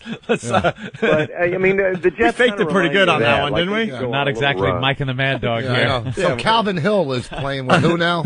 Yeah, we're just trying to get a quick football wrap. This isn't a sports program. We're all like, yeah, we'll go with that. The Falcons, sure. But how about that though? If we went back. If we go back, it's easier to remember. Like, I can tell you the starting lineup for every major league team in 1969. Wow. But I can hardly tell you today because of the way guys are. It's same with football players. You mentioned Calvin Hill. Because you can hear Howard Cosell saying all of them, can't you? Yeah. Hello again, everyone. With the diminutive Opie in it. An incredible consolidation of talent on XM radio. That's pretty good. That's real good. Calvin Hill, whose son, of course, Grant, can barely keep himself alive, much less in the lineup for the Magic of Orlando. All right, the matchup. Going to do it all day? Of course. Rams, Falcons, Saturday, 8 o'clock. It's not on ABC, thankfully, so we won't have to put up with one Joe Theismann. That's very good, man. That's a game that nobody cares about, the Saturday night. Yeah, game. I was just about to say, and the who cares game, yeah, St. Louis and Atlanta. Atlanta's favored, whatever. Yeah, I don't know. I mean, Michael Vick, I hate to be a cliche guy, but it's all going to be Michael Vick, right? There you have it. If they stop him, they've stopped the Falcons. And I hope Fox gets some cutaway shots of Mike Martz on the sideline. I don't think we get quite enough of those. He's a genius, that coach. Unbelievable. And then the other NFC game is the Vikings and Eagles. Yeah, Eagles favored. And the big news there is also Fox, because Red McCombs, the owner of the Vikings, doesn't want Joe Buck working the game. Did you see that? Yes, I did. Wow, well, it's the whole Randy Moss and Joe Buck thing that happened last week. I thought it was hilarious. You want to explain basically Randy Moss? They're saying it was a mooning, but now they're saying it was actually him mooning and making believe he was taking a crap in the end zone. The crap part, I don't know. Yeah. Maybe that was in honor of Ajay Davenport of the Packers, who actually did that in a hamper to a girl at college. Lovely. But I don't care what Randy Moss did in the end zone. I was mesmerized by the post-game interviews. Have you seen any of those? Yes. I just sat there looking at his hair. Yeah, I just couldn't get, and he wasn't paying attention to who was interviewing him, so he was bent down, like messing with his socks or his shoes or something. And he's naked, at least from the waist up, but his hair is the only thing you see in the picture. And I just kept waiting for him to pop up and say, "But we want." I mean, he looked like Eddie Murphy. Yeah. I just said to Culpepper. Throw Buckwheat the ball. Wow. Big yeah, I mean, So that's what I couldn't believe his hair. So I don't know. I think his whole thing was pretty tame in the end zone, but it all comes down to whether his ankle is relatively healthy in the game. But Joe Buck was pretty much outraged by the whole thing, and he's the guy doing those commercials, goofing on players like Randy Moss. Yeah. Yeah, but see, it's all about the history. You know, if you had Brett Favre go in the end zone and do that in Minnesota, is anybody going to say anything? No. Nah, it's Brett Favre. Oh, it's because he's white. And he didn't do anything. He fake mooning. Who cares? That's because he's white. You know, I like when these guys showboat him. It just makes it a little more fun as you're at home watching. A little more interesting, a little more fun, sure. You know, I don't know, man. I think the NFL is just so uptight. They don't like the dancing and the spite. You know, they just don't like all that stuff. I love it. The celebrations. I don't know. I guess I'm old school. I think that I like the celebration, but I think there's a certain limit. I mean, when it's so contrived, like all of Terrell Owens stuff, and And when he goes out and dances on the star at Cowboy Stadium and stuff like that. Yeah, that's a bit much. We got Joe Horn on a cell phone. If it's a real exuberant show of celebration, I don't have a problem with that. Yeah. I used to like the Gastineau sack dance where he'd jump up and down and beat his girlfriend. Yeah, when he'd stick his foot in Brigitte Nielsen's face, you know. No, you're right. Now that's a sack dance. Have you seen her lately? Oh, Ooh, God. what a mess. Oh, God. She went from... yeah, that time is a bitch, huh? I'll tell you what, when Howie Long looks better than she does. She was a super babe back in the day, you know? She was one of those real tall, blonde, just Amazon hot chicks. And now she's just this old hag. And now she's banging Flavor Flav. Banging Flavor Flav. Ugh. I mean, you can't tell me that silicone doesn't ooze out and cause some kind of aging problem somewhere along the line. Yeah, she didn't hold up too well at all. But, all right. All right, man. Hey, Mark, thank you so much for helping us out with our football coverage. Oh, well, I think now that we've got it all decided what's going to happen, I would imagine now they won't even play the game. Because we know. There's really no need to now that my Jets and my Patriots have been taken care of in this room. Yeah, we got it in the bag. All right, so you're going with the Steelers, you're going with Atlanta, you're going with Philly? Yes. The Eagles over Minnesota, and the Colts over New England. Yes. Very nice. All right, we'll remember. Anything you want to plug? Well, don't forget that MLB's new network starts on XM sometime first week of February, we think. Yeah, that's going to be a lot of fun. A Yeah. lot of fun to check out. Cool. Any of the XM MLB staff be on steroids? Well, as a matter of fact, we have steroid testing, not like the new steroid testing policy in Major League Baseball, but we have to be on them. Yeah, that went down today, actually. Yes, the it did. The new steroid policy in Major League Baseball. Yes, Bud Selig has been very, very demonstrative. You know, doesn't that kind of get you when you see this get tough policy, right? And the guy that comes out and announces it sounds like Droopy Dog. The little worm. Yeah. We're getting tough on people like Barry Bonds and Jason Giambi. No more steroids. Oh, that's great.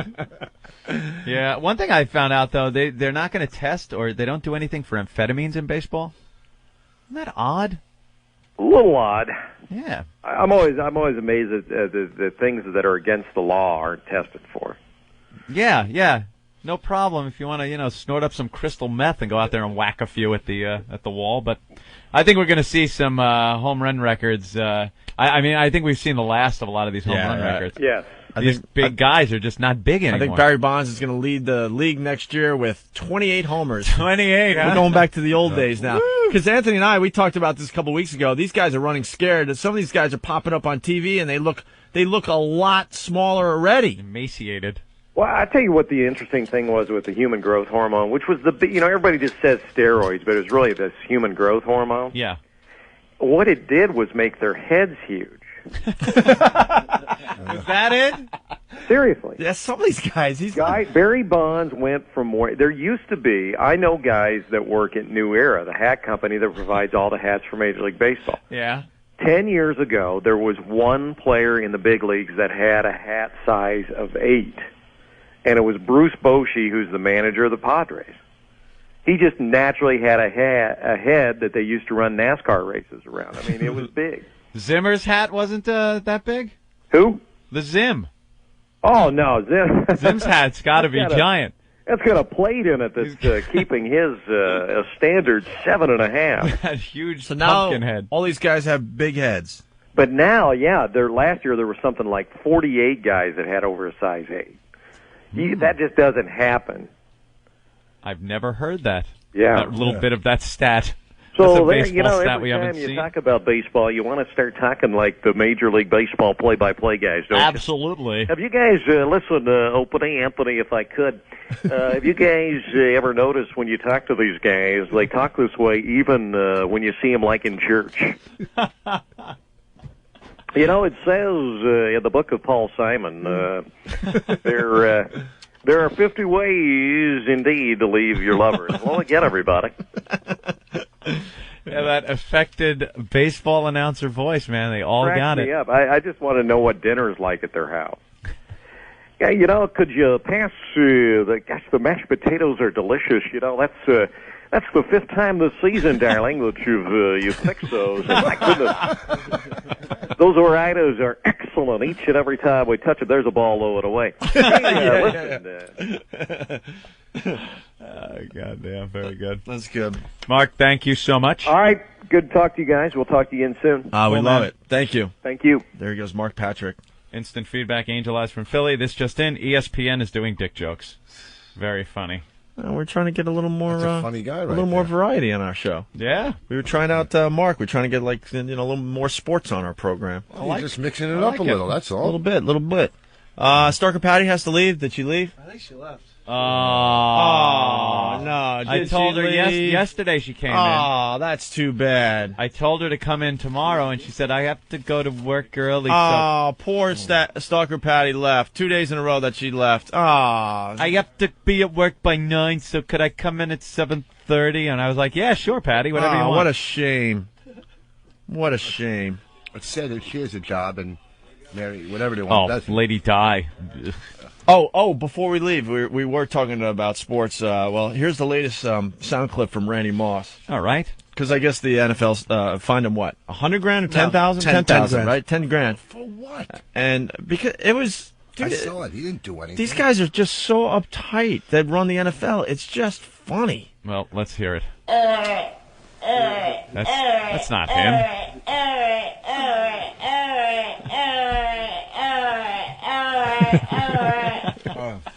You drunken midget. All right. Well, this is what he has to say about his $10,000 fine. Are you upset about the fine? No, because it ain't number 10 grand. What's 10 grand to me? Next time I might shake my. All right, someone's got to explain what he said. Oh, my God. He goes, that's 10 grand. That's nothing to me. Dude, you know how many times he's got arrested, all the problems he's got in? He's a punk. And I think he said, next time I'll shake my dick. Yeah. Oh, that's what he said? Something like that. Yeah. He's next a problem. time, I think I read player, somewhere, man. next time I'll take my dick out and shake it or something like that. Yeah, that's what he said, shake my dick. All right, let's try it again now. It's just a quick clip. The beeps mess it up. Are you upset about the fine? No, because it ain't number 10 grand. What's 10 grand to me?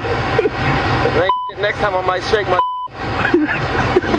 Yeah, what's 10 grand to me? That ain't shit. He took a water bottle. He sprayed water on a ref once. Then he got arrested. He's got himself into trouble before. This guy didn't come from the NBA, did he? No. That criminal league. He's a good player, though. Moss is a good player, but yeah. Wow. He's still a thug, and there's nothing wrong with that. Nah, you need all that stuff in the NFL. You need a guy to say, yeah, you know makes what? it more fun. Yeah, but they used to just contain it to the Cowboys. I know. Now it just seems like every team has this thug mentality. They apologize, The guys at IBM don't apologize. What's 10 grand? 10 grand. I give that to my friend Bub. Bubby in prison. Ben, what else we got for Bubby, the program today? We missed the Stalker Patty thing. That's all right, though. We got Will Arnett, who's on the show Arrested Development, coming on. To say hi. Go. Yeah. More Rich Voss. Is Jim Norton checking in from Chicago? Yeah, what the hell, man? I saw him on the hotline for like a second. I'm sleeping. Then he heard Voss, and all of a sudden, I swear to God, the phone hung up. So I don't know what that, No, he knows I'm here. No, I know, but Told him the other maybe day. we just want to, see how his flight was. And It's not like walking in on your chick with some guy just because he calls up and Voss is sitting here. Who's that? Did I hear a comic's voice in there? No, it's no one, dear. He was very happy about his flight arrangements to New Orleans, he was telling me. So. Oh, I was too. Yes. Yeah. I checked my email and everything was spelt out. Everything exactly the way we want it. Airplane Diva. Game on. We're going to Mardi Gras. Game on. We're going. Gonna be We're in Mardi booked. Gras. We'll give you the dates if anyone else is going to be down there. Hang out with us and party with us. Okay. Lady Di, real fast. Yes, hi. How you doing? Make it How's fast. everything? Make Hey, it Opie, fast. Opie, I heard you talking about football. I have a shirt for you. Oh A my. Jets shirt? I don't wear. You don't wear T-shirts? I don't wear shirts with sports logos on it. Is it from your dead roommate? Huh? You took it from your dead roommate, huh? My roommate is not here right now. Yes, he's dead. No, he's not. No. No, the old roommate's No. dead. We'll get to the bottom of that story eventually. He I is guarantee. not. He's down the shore. Oh, yeah. All right, well... And he's coming back, I think, today sometime. I don't need your Jets shirt. I don't need anything look, from look. you. Lady, the refrigerator die. Opie. I wanted to let you know, I talked to Marion. Please don't say anything about my son anymore. Because she's not happy about that. Are you there? I don't care if she's happy or not happy about anything we do on this program. How about not being happy with the fact that he's going to grow up? How about the fact that you can be not happy about the fact that he's growing up without the love of a mother that is incapable of taking care of her? Here you go. Of him. He has all my love. Here you go. Boy, I really spit that out eloquently, didn't I? If you don't want us talking about your son anymore... You stop calling the program, you become a distant memory, and everyone is fine. Okay, Mommy dear. Here, look at Mommy dearest. Because it's going to... Everything is okay with my son and I. But it's going to... Strap him in. You call the show. Okay. We will be talking about your son. That's the choice you make. But the thing is, they're not saying anything bad about your son. They're saying bad things about you. Your son's probably a great kid. Rich, I understand that, but your son's probably a great kid because someone else in your extended family realized there was a problem with you, and decide, well, we got to take the son away from her so he has a chance at a normal life. Yeah, who decided it was time to take the kid away from you, Di? So I applaud that person in your family. Di, who decided it was time to take the kid away from you? The kid did. did. Matter. You know you're the drag in the family, right? Every family has one person that people are like, oh, God. We'd not invited to family gatherings. Yeah, we'd be a perfect family if it wasn't for this. There's always one where you actually look at them across the table and go, if we weren't related, I wouldn't even talk to you. Oh, no, that's you're the one in your family. They make you clap when you leave the room so they know you're not stealing. No. And they have they don't do that. They have to fake it during the holidays. So, Lady Di, how's the job hunting going? Lady Di, as they nervously kind of look at you like, I already know the answer. She's a drunk slob. You were the reason why they invented re-gifting. No. Because nobody goes out and buys you anything. They just take old shit. Excuse me. Listen to me. You're I done. have a few gifts. Yeah, you got gifts. Lady Di, get your act gift when it comes to people. Just get your act together. Well, Marion bought me a few things. So? Is she really? Yes. Oh, good. Lady Di. And, I bought her a few things also. As Anthony used to say, Lady Di, not only... No, you said that. Not only a name, a good idea. No. Goodbye. You're the one. Enough. No. One of my favorite things Anthony has come up with. Unfit parent. All right, we're going to get back to some of these propaganda songs. We got, are we going to get to the Michael Jackson thing? God, some of that stuff that's coming out. Where did my prep sheet go? And also, this guy's going to prison. Also, we got to talk about Paul and Yoko. They're at it again. And, maybe we'll get into that next because that's just crazy stuff. Yeah. And also, I don't know. As we go to break, someone reminded me that there are current propaganda songs out there. Yeah. Our old pal John Valby, who I think is playing Jersey tonight somewhere. He doesn't need a plug. He sells out wherever he goes, but it would have been nice if he called and said hi if he's in the area. But as we go to break, I think we have a little ditty from John Valby.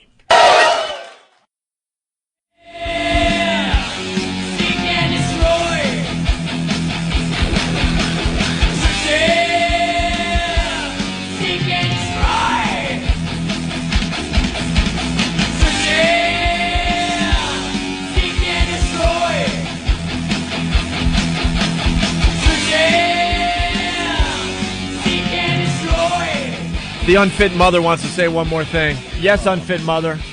Excuse me, I'm not an unfit mother. Yes, you are. Come on. First of all, right now you should be out job hunting, not calling a radio station. All right, Opie, listen to me.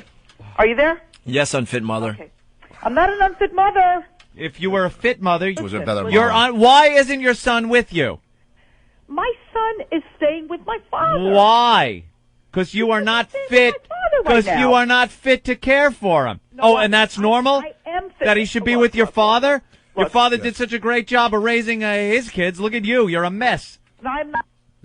All right, the kid's going to grow up with an alcoholic mom. He's going to be. Listen to me. He's going to have eating disorders, become codependent. He's going to have problems because you didn't show him. I'm telling you, I know the deal. Hey, is he acting feminine at all? Look. Is your son acting feminine at all? No. No, because he's. I tell you, with everything that's happening to him, you're guiding him right into a gay lifestyle. I'm telling you, he did the same thing my mom did. He's very much a boy, believe me. Yeah. He's okay. Unfit mother, hurry up. We got a big TV star that's waiting to get on our program. Mother, but I wanted to let you know that you're the one, when we were in Belmar, you're the one that wrote down Lady Di, not just a name, but a good idea. Remember that? What? When you signed the picture for me. Right. Well, for now on, I'm going to sign, because she asks for autographs all the time. I'm going to sign to the unfit mother. Right. No, don't do that. Get a life. Will you be nice? Unfit mother. All right. Look. Whatever. No. I'm not your an life. unfit mother. Take your life. No. She's the kind of person that says, like, New Year's, this is going to be my year. And you're thinking, why? You've been a loser for 39 years. Why is it going to all turn around? But you can make it turn around. Years. Well, however old you are. Figure. You know, who knows how old you 42. are? Yeah, to the second power. You're going to die, and no one's going to care. That is not true. No one's going to care. Not even your son. The guy at the liquor store. Your son doesn't even know you. Here's the reaction after Lady Di dies. Oh, boy. Oh. What is wrong with you? Oh, well, at least when I die, I get the next I'm going to live a very long life. Oh. All right, Lady Di. Thank you, Lady Di. Thank you, Okay, unfit mother. I'll talk to you later. Thank you, bloated liver. There she goes. The cooler, everyone. No. The cooler. Rich. What? Hey, Will. Hi. I'm sorry you had to hear that. It's Will Arnett from Arrested Development. He's like probably trying to figure out what the hell that was all about. Oof. That was crazy. I've never heard that Lady Di, not only a name, but a good idea. Yeah, we love that one. Yeah. This lady's a mess. Her name's Diane. I don't know how it ever got to be Lady Di. I don't know. She is just a waste of a human. What you got going on, Will? I hear Arrested Development coming out on DVD. Arrested Development came out on DVD. Yeah, it's a couple months ago, right? Doing pretty well. I have to spit it out like a promo robot. Please go to your store and buy it. Blah blah blah. The show critical acclaimed. Yes. What? It's very actually, it's really it's a good show. It's a real good show. I do watch it. We've had some of the critics. There's one guy we don't have, but I'm working on him. Who's that? Some dude in Canada. Oh, stop right there. Yeah, you can stop right there. It's a Canadian. They don't count. I'm technically I'm Canadian. Yes, technically, but where do you work? Where do you earn that money? Exactly. Where do you live? Right. I don't get paid in multicolored bills anymore. You're from Toronto? Yeah. Yeah. Oh yeah, look at that. We go you there are from Toronto. We go there occasionally. Toronto. It's a good time. Listen, it's a good time. I don't want to alienate the 4 people in Canada who watch my show. I got to tell you, Montreal kicks Toronto's ass, though. Montreal's a good time. As far as hipness and coolness and really hot girls. broads. Oh, yeah. Oh my God, Montreal! If you want to go out and have a great time, Montreal is the place to go. Oh, Crescent Avenue, is it? Yeah, yes. Here's the deal. Anthony and I have been in Toronto, and we've been in Montreal. Yeah. When I'm walking around the streets of Toronto, I feel like I wasn't living in the 50s in America, but I feel like that's how they dressed and acted. Yeah, for sure. But then you go to Montreal, and they're just rocking and rolling, man. The girls are showing a lot of skin. Yeah. There's peep shows and strip clubs all over that city. Montreal's kind of like what America should be like now. And America's kind of going back towards more being like Toronto. Yeah. I definitely agree with you. And Montreal, Montreal, you go, nobody gets to the club till midnight. They dance all night. Incredibly beautiful girls who actually get dressed up and not to not just cutting off their shorts and thinking that makes them hot, but actually making themselves sexy. Yeah, they're wearing like hot clothes. They look like models. They look like a Robert Yeah, Palmer no, the video. hottest women I've ever seen were in Montreal. Second place, believe it or not, San Francisco. Really? Yep. Really? Beating L.A. out. Sure they were yes. women? Yes. I believe that. Yes. I think New York beats L.A. out, too. Yeah. New York, you fall in love every single corner. Yeah. It just drives you nuts. You see a girl like, wow, that's the one I'm looking for. And only half the year, though, because it's got to be summer. In the winter, you can't even see them. They're all bundled up. It's a mess. But when runny noses, when they start taking off the layers around April, you just lose your mind in New York City. Yeah, that first week in New York, like in the spring, when it's kind of warm and all the women, it seems like it's like they got together and they said, all right, guys, this is the week we're going to do it, girls. Right. Yeah. They just take to the streets. Yeah. And you start smelling fresh vagina everywhere. Oh, Jesus. Vagina's in the air. air. Are you a married guy, Will? I am a married guy. You are? How long? about a year and a half. Really? Yeah. Right before the show really hit, huh? Yeah. Sorry to hear. Sorry to hear, man. Jesus, that's a rough one, man. Don't worry, you don't have to acknowledge what we're saying. Yeah. We'll talk for you. We'll just wink here and know that you understand exactly what we're saying. And my laugh can be interpreted as me thinking you guys are absurd, right? Right, exactly. You get married, you did a couple of, I liked the movie Sally. That was really good. It was a weird one. Yeah. And then, after that, what, Mike O'Malley show? Yeah, Mike O'Malley show, and then a string of pilots that nobody ever heard of. And right about there, and then right about there, where all the pilots were just really not working for you, like, I'm seeing in a moment of desperation you hooked up, and then we get this huge hit. Ron Howard involved. I mean, it's great, and all of a sudden you're married. I literally, the timing is like that, by the way. I literally got married the day after we started shooting the series. And it was just going to be another pilot, probably. And I'm sure she's cool and all, but you got to think, I am thinking your friends are looking at you like, dude, do you understand what you could do with this? I scored. I honestly did. Yeah. All right. That's cool. Oh, that's good. Don't worry, she doesn't have satellite radio. It's just Aunt and I and you, Will. Just us, Will. Is she an actress or? She is an actress, yeah. Real? Anything we would know? She's she's the other half of Weekend Update on Saturday Night Live. Get out of here. Yeah, her name's Amy Poehler, yeah. That's your wife? Yeah, right, man. Well, then that's cool. You scored? Mm-hmm. Wow, that is really cool. Now we look like idiots. And she's bringing in Digit, too. Yeah, and she's bringing in some Yeah. You know? All right. Wow. You must... Maybe she's the one kicking herself in the ass. Yeah. Jesus, I'm on Saturday Night Live. Wow, yeah. So Will, there must have been a time there where it was like you were the guy like, oh, I got to get a gig. Yeah, actually now you're going, whew, thanking God that you got Arrested Development. What do you mean? The year and a half where I thought that my destiny was to be a houseboy? Exactly. Throwing firecrackers. I like this guy. All right. That's cool. Wow. Is she funny around the house? Yeah, man. She is such a cool lady, and she's really hot too. Yeah. No, I have no complaints about her. I would definitely. I'm sorry. She's go ahead. No. Finish the thought. How'd you hook up? We met in New York years ago through a friend. She does. She's been involved in improv comedy for a long time. She's got a theater in New York, and just kind of met through friends. Wow. Why isn't that as publicized as like Brad and Jennifer? Yeah, well, I had no clue. Who has a better agent? Because neither of us makes $20 million a movie. Yeah. Yeah, they're not following you around wondering when you're going to have a kid. Following you on vacation. None of that. That's my mom's job. Yeah. Have you ever had the paparazzi in your face? Very, very little. I mean, only when I call them. And please snap off some.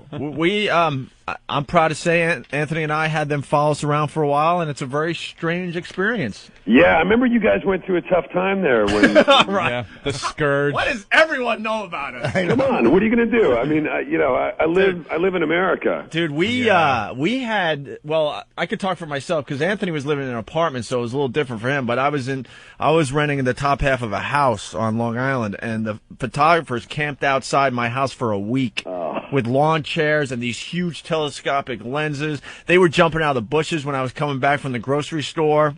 It's crazy, right? It was insane. One day, it's a true story. I just want to leave my house. I couldn't figure out how to do it because they had all the angles covered. So they even weren't sure if there was an exit at the back of the house, maybe stairs that went outside. So, but they had the angles just in case that I left from the back. Yeah. So what I had to do, and this is a true story, I learned this from TV. I tied a bunch of sheets together. TV. And I actually shimmied down from the second floor. I had my brother take my car and park it in a parking lot because they saw the car in the driveway. So he just casually walked to my house, jumped in my car, and left. And I shimmied down the sheets. They were left hanging in the wind.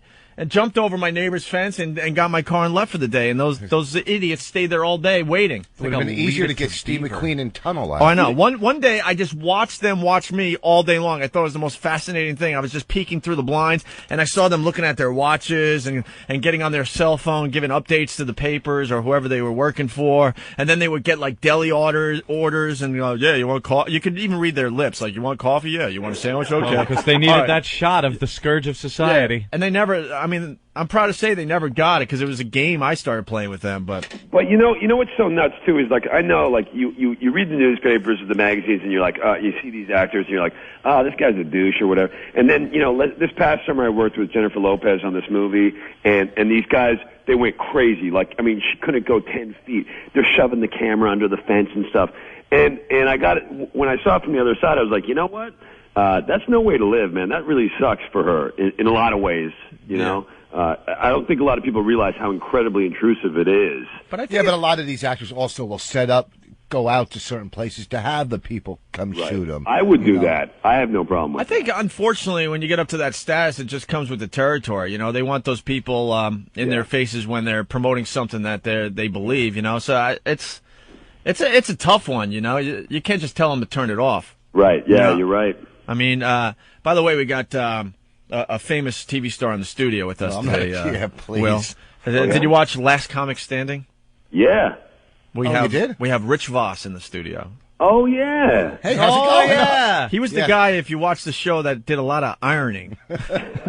Season 1 and smoking season 3. cigarettes and ironing was pretty much Season 1 and Season 3. He was called The Don. Yeah, Rich. How's it going, man? Huh?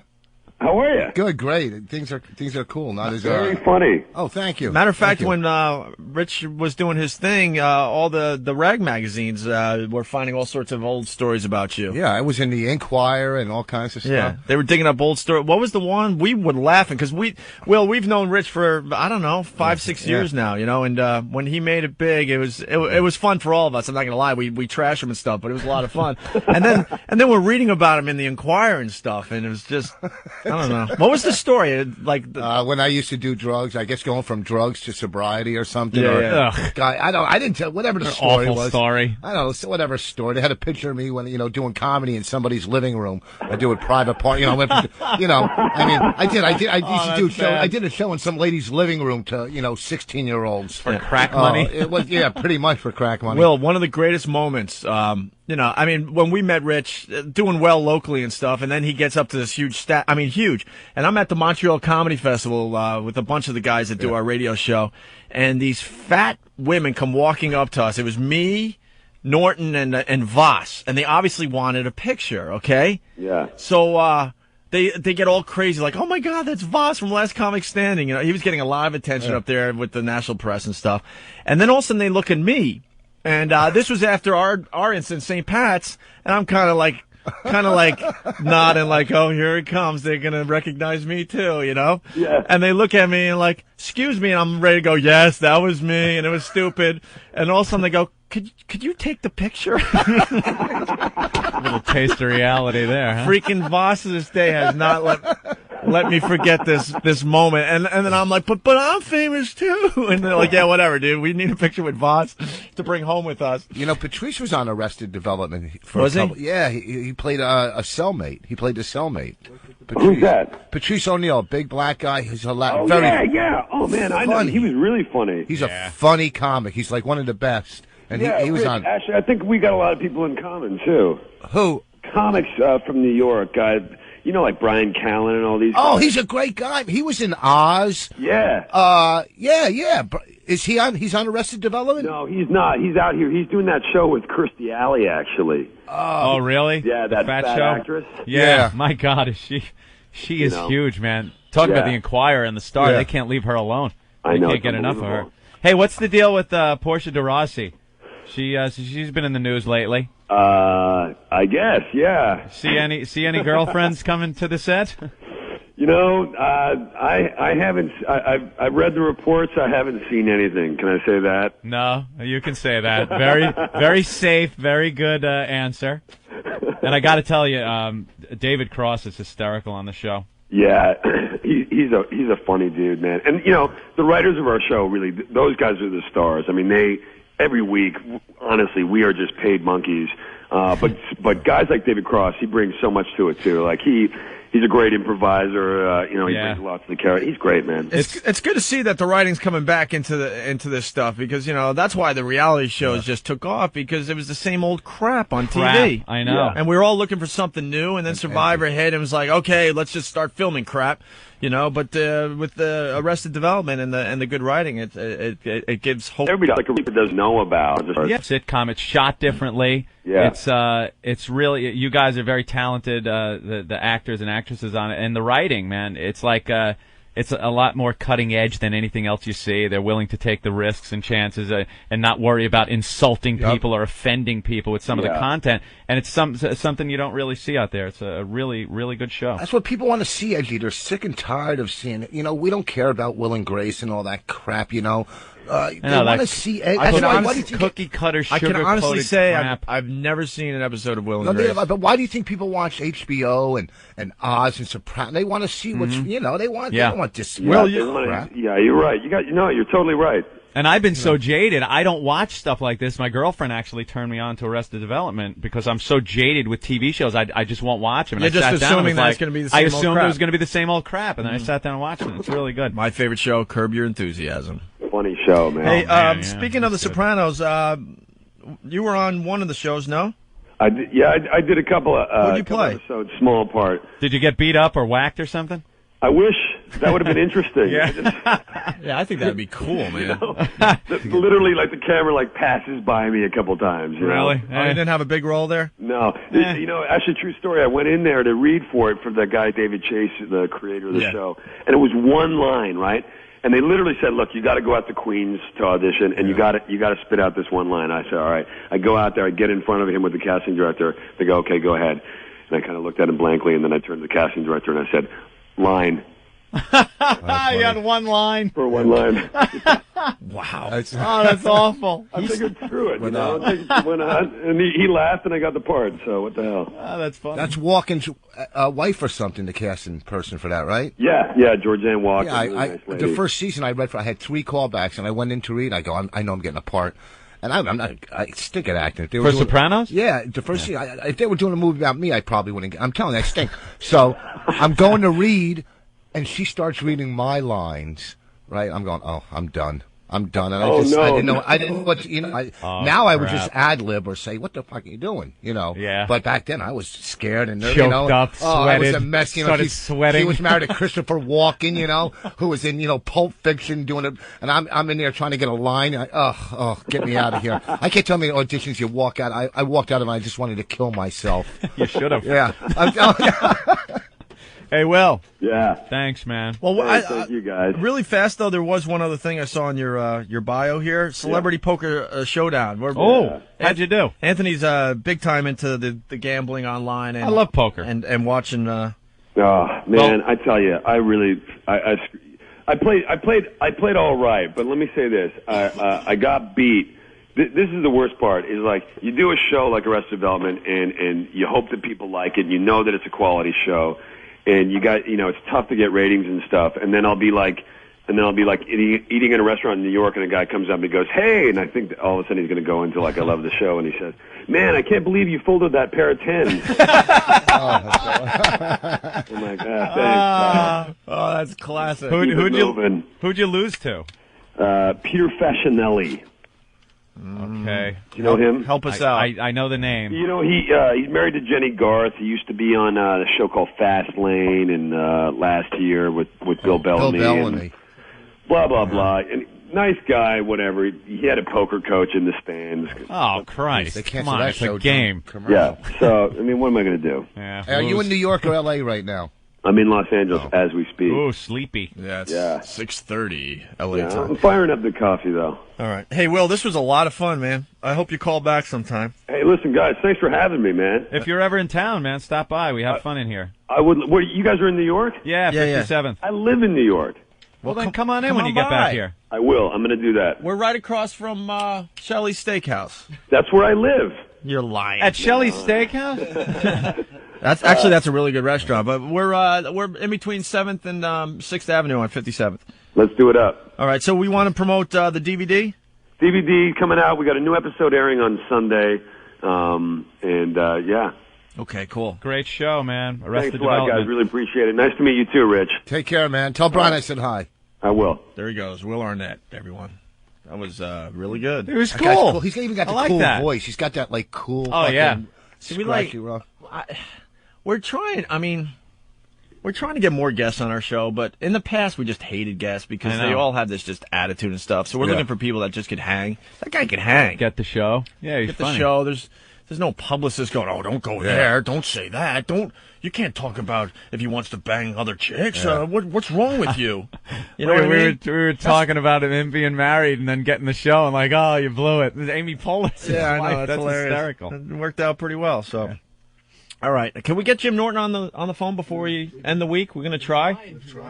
All right. Oh, Jimmy. Just tell him to get frequent flyer miles if he answers. Well, he's playing Zanies in Vernon great Hills in Chicago all weekend long. Our own Jim Norton. That's why he's not here today. Voss filling in, doing a great job. As we go to break from his Yellow Discipline CD, we've been featuring tracks from Jim Norton CD. He's had this out for a while. He's a little too shy to bring it to the table. Jimmy Shy, yes. When it comes to actually playing his material, definitely. Yeah. I mean, he's a plug whore. Then let's not get crazy here. But you can get his CD off his website, eatabullet.com. We figured it would be a great day to kind of, play some of his tracks. Showcase our missing Lil guy. And I've been single for a little while.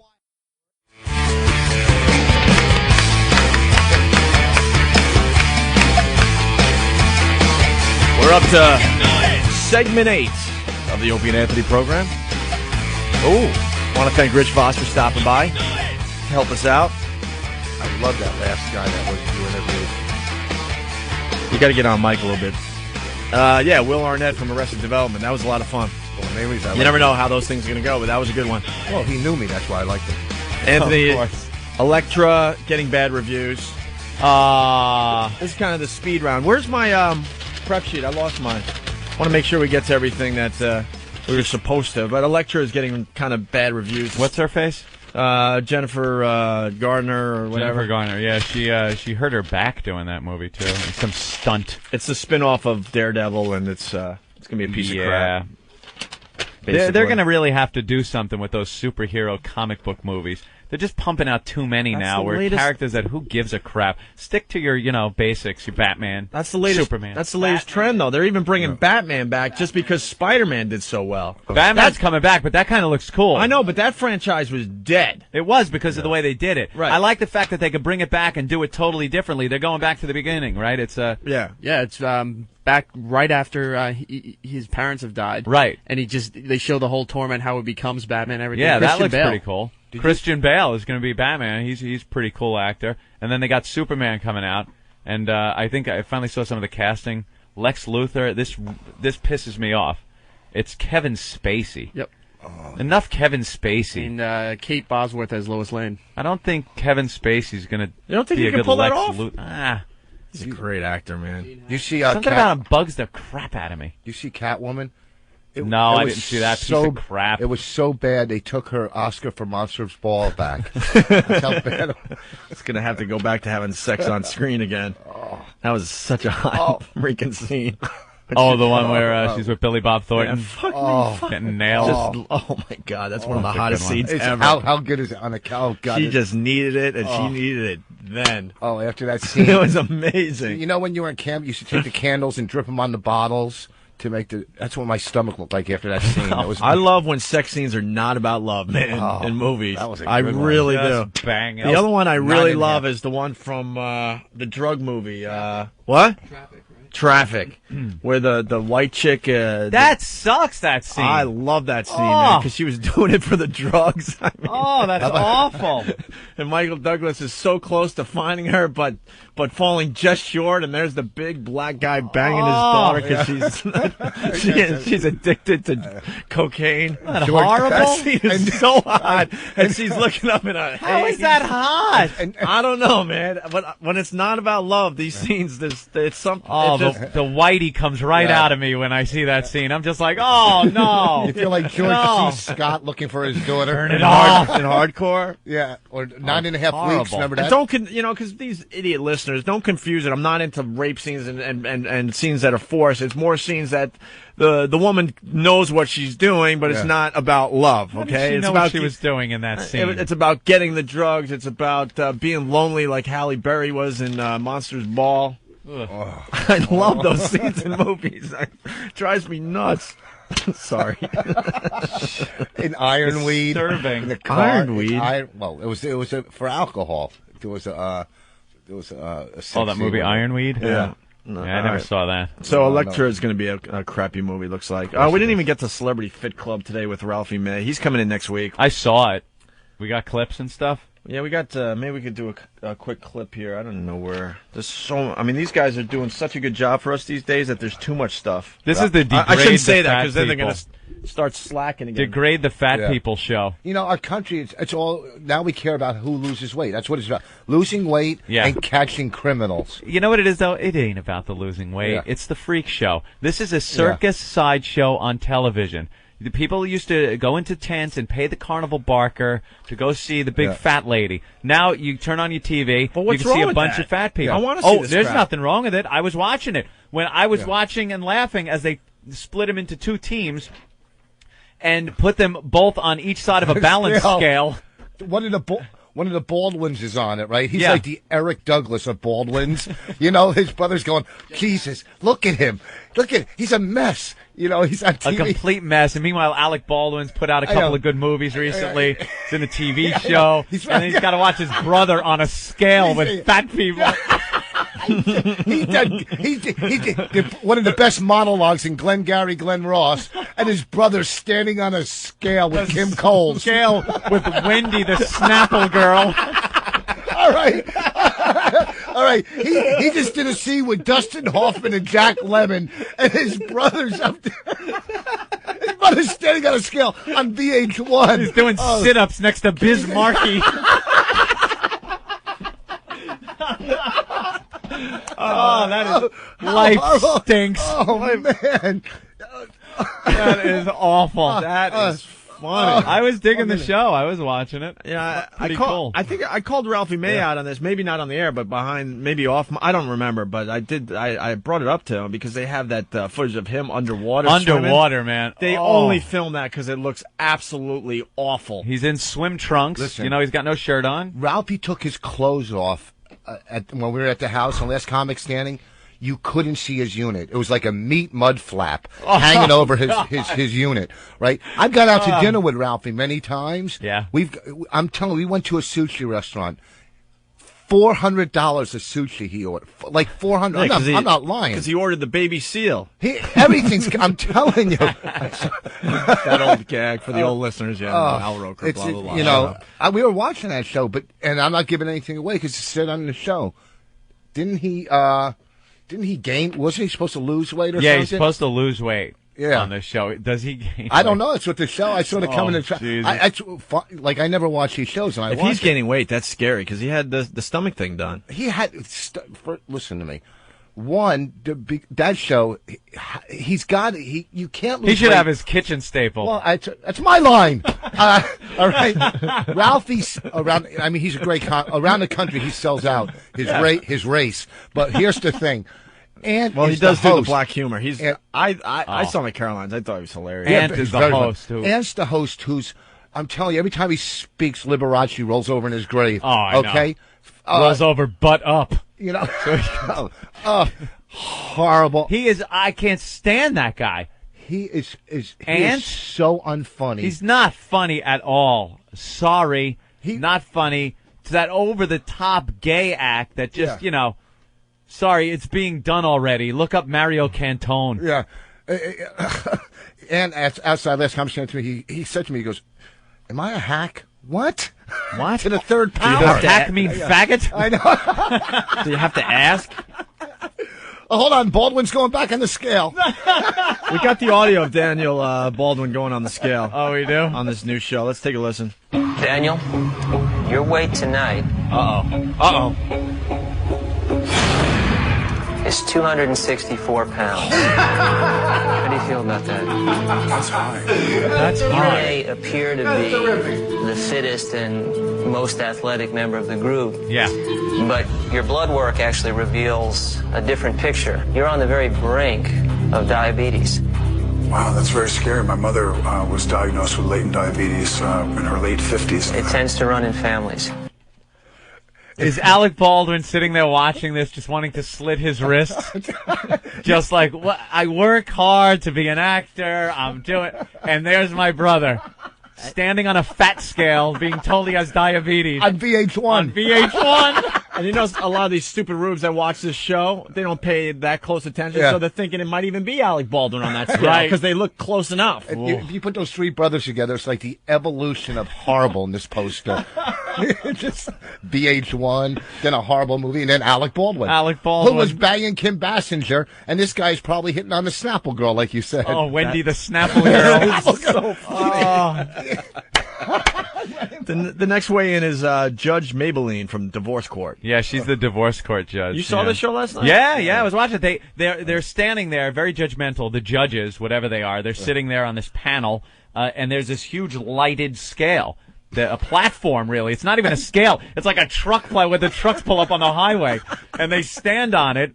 And then a little digital readout comes out in front of one of the judges, and he tells them their weight. And they're all like, oh, yes. Oh, yeah. It's a very somber moment, very serious. You know, you're not supposed to laugh. Meanwhile, like, I'm home with my chick taking bets on what it's going to be. It's got to be over 3 bills. Got to be over 3 bills on this one, man. Wait, didn't you see when they were on the balance scale at the end? Oh, at the end is the best part. Yeah, it's not the balance. But then they put him on this giant Ant comes down and go, and let's unveil the biggest balance scale ever. You know, and they load him on and talk about as a team, they're both like 1 ton each. It's horrible. And they put him on, and the scale tips over one way a little bit. It's the kind of scale Colombians weigh drugs on. Yeah, it's You giant. know. It's a giant balance beam scale. Balance scale. All right, here's Judge Maybelline getting weighed in. Good evening, Judge. Good evening, Dr. Katz. Please step on the scale. Doctor. Oh, my God. Do I have to? Ha ha ha ha. They all You make gonna little announce to the scale world? jokes. Right so. Oh, goodness. They could already figure it out by Judge. looking at you, idiot. Tonight, your weight is 208 pounds. 208.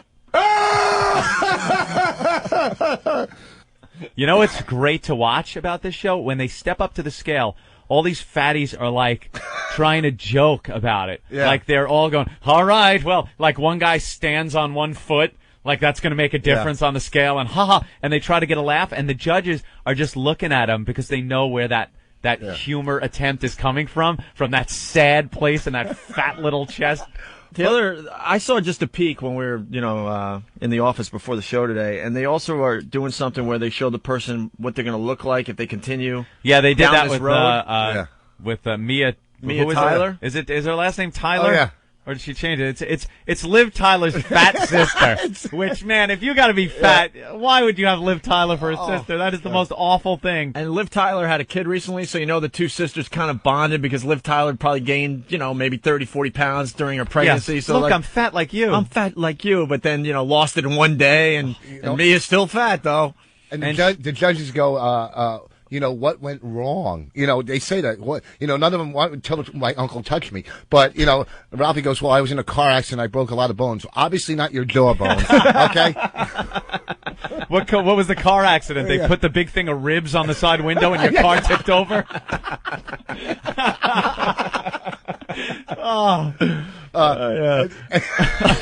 Unbelievable. Bismarcky was up there. He took his shirt off. I swear to God, it looked like he should have started throwing feces at the camera and punching shrubbery. It looked like a National Geographic. It did. If he lost 5 pounds just in his bottom lip that hung down. Oh, Jesus. My God, what a mess. Did he have baloney tits and all that? Oh, disgusting. Yeah. Big fat mess, Bismarcky. Yeah, so and then they showed them all younger in these old pictures of them, and they weren't all fat when they were kids. Yeah, because they were fetuses, the pictures. They were sonograms, but So they showed Mia and what she's going to look like if she continues eating. yeah, they did a Gaining computer weight. animation And of her body blowing up. And of course they make it just ridiculous. Yeah. Blowing up her body. I think they just superimposed Ralphie May's on her head. But, you know, to be on fat, they're round. They're a game on the beach. That's what they are with kids. They're round. They're opening themselves up for ridicule. Well, I mean, if there's someone out there going, "Oh, you know, this is a serious..." Stop up. You know what? It's not. You know It's what? a freak show. Hire an assistant to do this. Smack your hand. Okay, that's the big. You're overweight. In this country, we're just a bunch of babies. Oh, we can accept. You know. Oh, we're all say. You know. It has to. You know what it is? It's gotten to the point too. These celebrities are just so desperate for attention. Yep. Now they'll just ridicule themselves. They Like, present it under the guise of helping. Again, this reality show. You can't put a reality show on and actually be real about what it's about. This isn't about, let's try to help them lose weight and get healthier. It's no, let's put a bunch of fat people on a balance scale. That's what it is. Yeah, because it's not about them losing weight, because the payoff's not enough on these Right, shows. right. You know, because it's not a big enough payoff Who cares? in Right. 10 episodes. Okay, so they lose 12 pounds. Ooh. Big deal. No, Big it's deal. get That's Ralphie May in a bathing Yeah. suit and throw him in the pool with an underwater camera so it looks like a manatee. Yeah, a trip to Aqua World. Yeah. You know? Ralphie May gets out of the water. He's got propeller marks on his back from the speedboats in the channel. Sure. We'll talk to him about this next week. I can't wait. And he's a great guy. He we really love is him. a nice guy. He's a funny... He may have saved our career the last time we was They here. showed his Really? chick. Yeah. They showed his chick on this show. They showed him at home eating in the kitchen. I'm like, his chick is pretty hot. Yeah, but you know what his she's chick said on the show? She's sweet. She's We beautiful, really nice goes, girl. She goes, I met Ralphie, and it would have been rude if I didn't go out with him. Because it was, what are you talking about? You know, if you met, you know, if you met, you know, what do you call it? The kid from Mask, it wouldn't be rude not to go out. I mean, Ralphie's a great guy. He's a friend. I'm not trashing Ralphie at all. He's really my friend, and I think he's really funny. Well, she thinks that way because she's from Canada. It's odd. The chick is from Canada, too? Yeah. It's odd that you would get an attractive, skinny girl. Yeah. She's by no stretch of the imagination even chubby. She's skinny. And it's rare that you would get a girl like that hooking up with a fat guy. Well, maybe she always wanted to be a top. What? Here's audio of Mia Tyler getting weighed. Right? Good evening, Mia. Hi. Please step on the scale. Boing. Spring Mia? shoots out. Tonight, your weight is 210 pounds. 210, baby. Over the last year, roughly, you've gained a considerable amount of weight, about 30 pounds. About 35 pounds. 35 pounds. 35 pounds she gained over the past year because she got married. That's the whole deal. Yeah, that's what she said. She married the drummer from what band? Damn it. Can't remember. Mia? Yeah. Mia married a rock star, too? Well, or whatever. And he gained 50 pounds since they were married. What the hell are they doing? I can't remember the name of the band. They'll bring it. They'll bring it in. Yeah, really. Just eating. What do you want to do tonight, honey? Eat. All right. Let's go out and eat. Hey, and you're thinking you're thinking if you marry Mia Tyler, I'm sure you're thinking Liv is in there under that fat. Liv Tyler is there. If she just cuts down on eating and gets skinny, because her face looks like Liv Tyler. So if I could just get her to slim down, fast forward a year, she's fatter than when you married her. And so are you. Oh, and so are you. Liv What Tyler. a Liv plan Tyler, she was backfired. Stung by a bee. Hive. Right. Yeah, live with an allergic reaction. Right. She ate too much shrimp. That's right. That would be a great show. Is you take hot girls that are just trying to lose 5 pounds. Oh, that'd be great. You know? And just ridicule them because they gained a pound. Yeah, that would be the way to go. Just give them an eating girls, disorder. yeah. And you know that's the direction we're going in. Yeah. It starts with this, but Yeah. then it's like, you know, you got to top yourself. Foxes binge and purge. Right. Yeah. Before we weigh you this week, we'll allow you 5 minutes in the bathroom. Good luck. I'm so fat. You can see her elbow bones sticking out. So, Tammy, you were up to 50 laxatives a day. That's great. Where did it go wrong? Oh, that's great. Well, my mother was Lady Di. Put her on a balance scale with a ferret and it doesn't move. Wow. Papa Roach is the name of the Papa band. Roach, right. Yeah. The drummer from Papa Roach. Thank you, Steve. Oh, that's Yeah. so funny. How about you don't pop another donut in your mouth, fatty? Yeah. Oh, that'd be a great show. Hot girls. All the hot chicks that are losing weight like Mike Brady. Yeah, just hot chicks. Because, the fat people are going, and they're just trying to lose 3 pounds, and they're going nuts over, I'm on Atkins, and it's not, I just got to lose 3 pounds. 3 more. Fingers down the throat. That's great. Oh, here we go. One of the contestants getting ready to be weighed. Kelly, are you okay? Kelly? Oh, she's still in the bathroom. I guess touching up her makeup. Puking. Oh, just puking their weight up. Hey, this just in from one of the guys from Whackbag, so it's got to be true. Those guys are pretty accurate. No, they are, though. The Mets manager just mentioned you on Imus, saying that he listens to you guys all the time. Stop. Willie Randolph? Impossible. No, Gil Hodges you're talking about. Willie Randolph? I don't see Willie Randolph being in our demo, do you? I don't know. We'll see what see what that's all about. Hey, That's if it's kinda Omar, cool. that's great. That new GM, he's doing a good job. He sure is. Yeah. Let's go Packing Mets. up the Mets. Let's go Mets. The Mets go. finally acting like the Yankees and buying some talent. Well, you know what? We should just play What Do We Learn and get the hell out of here for the weekend. Yeah, look at the time. We came alive the last hour of the show. Having a little bit of fun. A lot of fun. Good way to end the week. We had a lot of fun this week. I think so. Kind of happy with the shows we did this week. I think we're heading in a nice direction with this program. Yes. Jim from Boston, what's up? I want to play What Did I Learn? Okay. I learned that even a lineman in the playoffs has better hygiene than Sex Bagel. Oh, right back to the beginning. Teeth, hawk breath. It always goes back to the beginning, Anthony. Jim was listening very early this morning. If you're just tuning in and you're getting ready for the replay, yeah, the second half of the first hour gets a little uncomfortable. A little bit. Stay tuned. We're trying to clean up everything. LazyStern.com. Oh no, never mind. That's a good site. Sorry about that. Maybe we'll get to that another day. LazyStern.com. Oh, thanks for the picture of Ant and the big fat people on the scale. Okay. It's the worst. Ben's Raw Ass, what did you learn on the show today? Ben's Raw Ass. Hey guys, today I learned that Jews with rabbit teeth make good fill-in hosts. Yeah, Rich Voss, man. Yeah, Voss gets a bad rap at times, but man, you killed today. He kills on stage. We like to abuse him, but man, you brought the funny today, Rich. Stepped up. Had a good time with Rich on the show today. DVD, richvoss.com. richvoss.com. richvoss.com. All right, let's say hi to Pinchy. Pinchy, what's up, buddy? Hey guys, how you doing? Good. Hey man. Hey Jewy Jewstein. Jewy Jewstein. Hey, I learned when Lady Di dies, the only person that's going to care is the guy at the liquor store. There you go. Jewy Jewstein. I don't care. Here's the sounds of Lady Di's death. Oh, so funny. Gets to the pearly gates. How are you? Yeah. Oh, shut up. Rob from Long Island. What's up, Rob? What's going on, guys? Hey. How's that cozy bear doing this morning? Oh, he's sweeter in the face than ever. Yeah, he caused a lot of trouble today. Yes. Yeah, I learned that in the first week of spring, there's going to be plenty of fresh vagina floating in the air.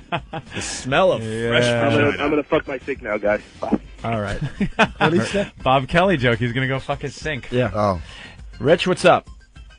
Yo, guys, what's up? Hey. I learned that Voss's mom pushed him to a gay lifestyle. He said so himself. He did say so, indirectly. There was something going on there. Dry Hump writes, Voss killed today. I learned from Voss that it only takes a cold English muffin to get anal in Las Vegas. Yes. I learned today that the Opie and Anthony show is the place for sports commentators to try their hand at stand-up and drive a Howard Cosell impression into the ground. That's Java Lock J again. I learned today, this is Vanilla Thunder from Philly, throwing feces at the camera doesn't help you lose weight. Voss knows Will Arnett's cock is crooked because he's been swinging on it all morning. Who's Will Arnett? Who's Will Arnett? The guy. Oh, yeah. Oh, I like him. Dude, just shut up. You had a really good appearance. Don't blow it with 30 seconds left in the show. 30 seconds left. Just shut Don't up. give the message board people to give you an excuse for being stupid. I'm going to do you the biggest favor. I just turned your mic off. You had a great You're day. ahead. Because that's all they're going to say now on the message board. Who's Will Arnett? Doughboy, he learned Ralphie May has a meat mud flap. He also learned Lady Di's day consists of glug, glug, glug. And Voss likes to be smashed with a 2x4 while jacking off. Chief from New York, I learned that something is wrong with Voss. He was actually funny today. Yeah, very good. Fat Mike Soprano, I learned that Voss dropped the Breakers Hotel. What? Voss dropped the Breakers Hotel and the word insurgents. I also learned that... What? Don't even try. Eric, why'd you give me that one? 7. That was just awful. Oh, let's go to Joe Rogan's on the line. Joe Rogan's on the line to finish Joe, the story how that you he doing? started yesterday. Joe!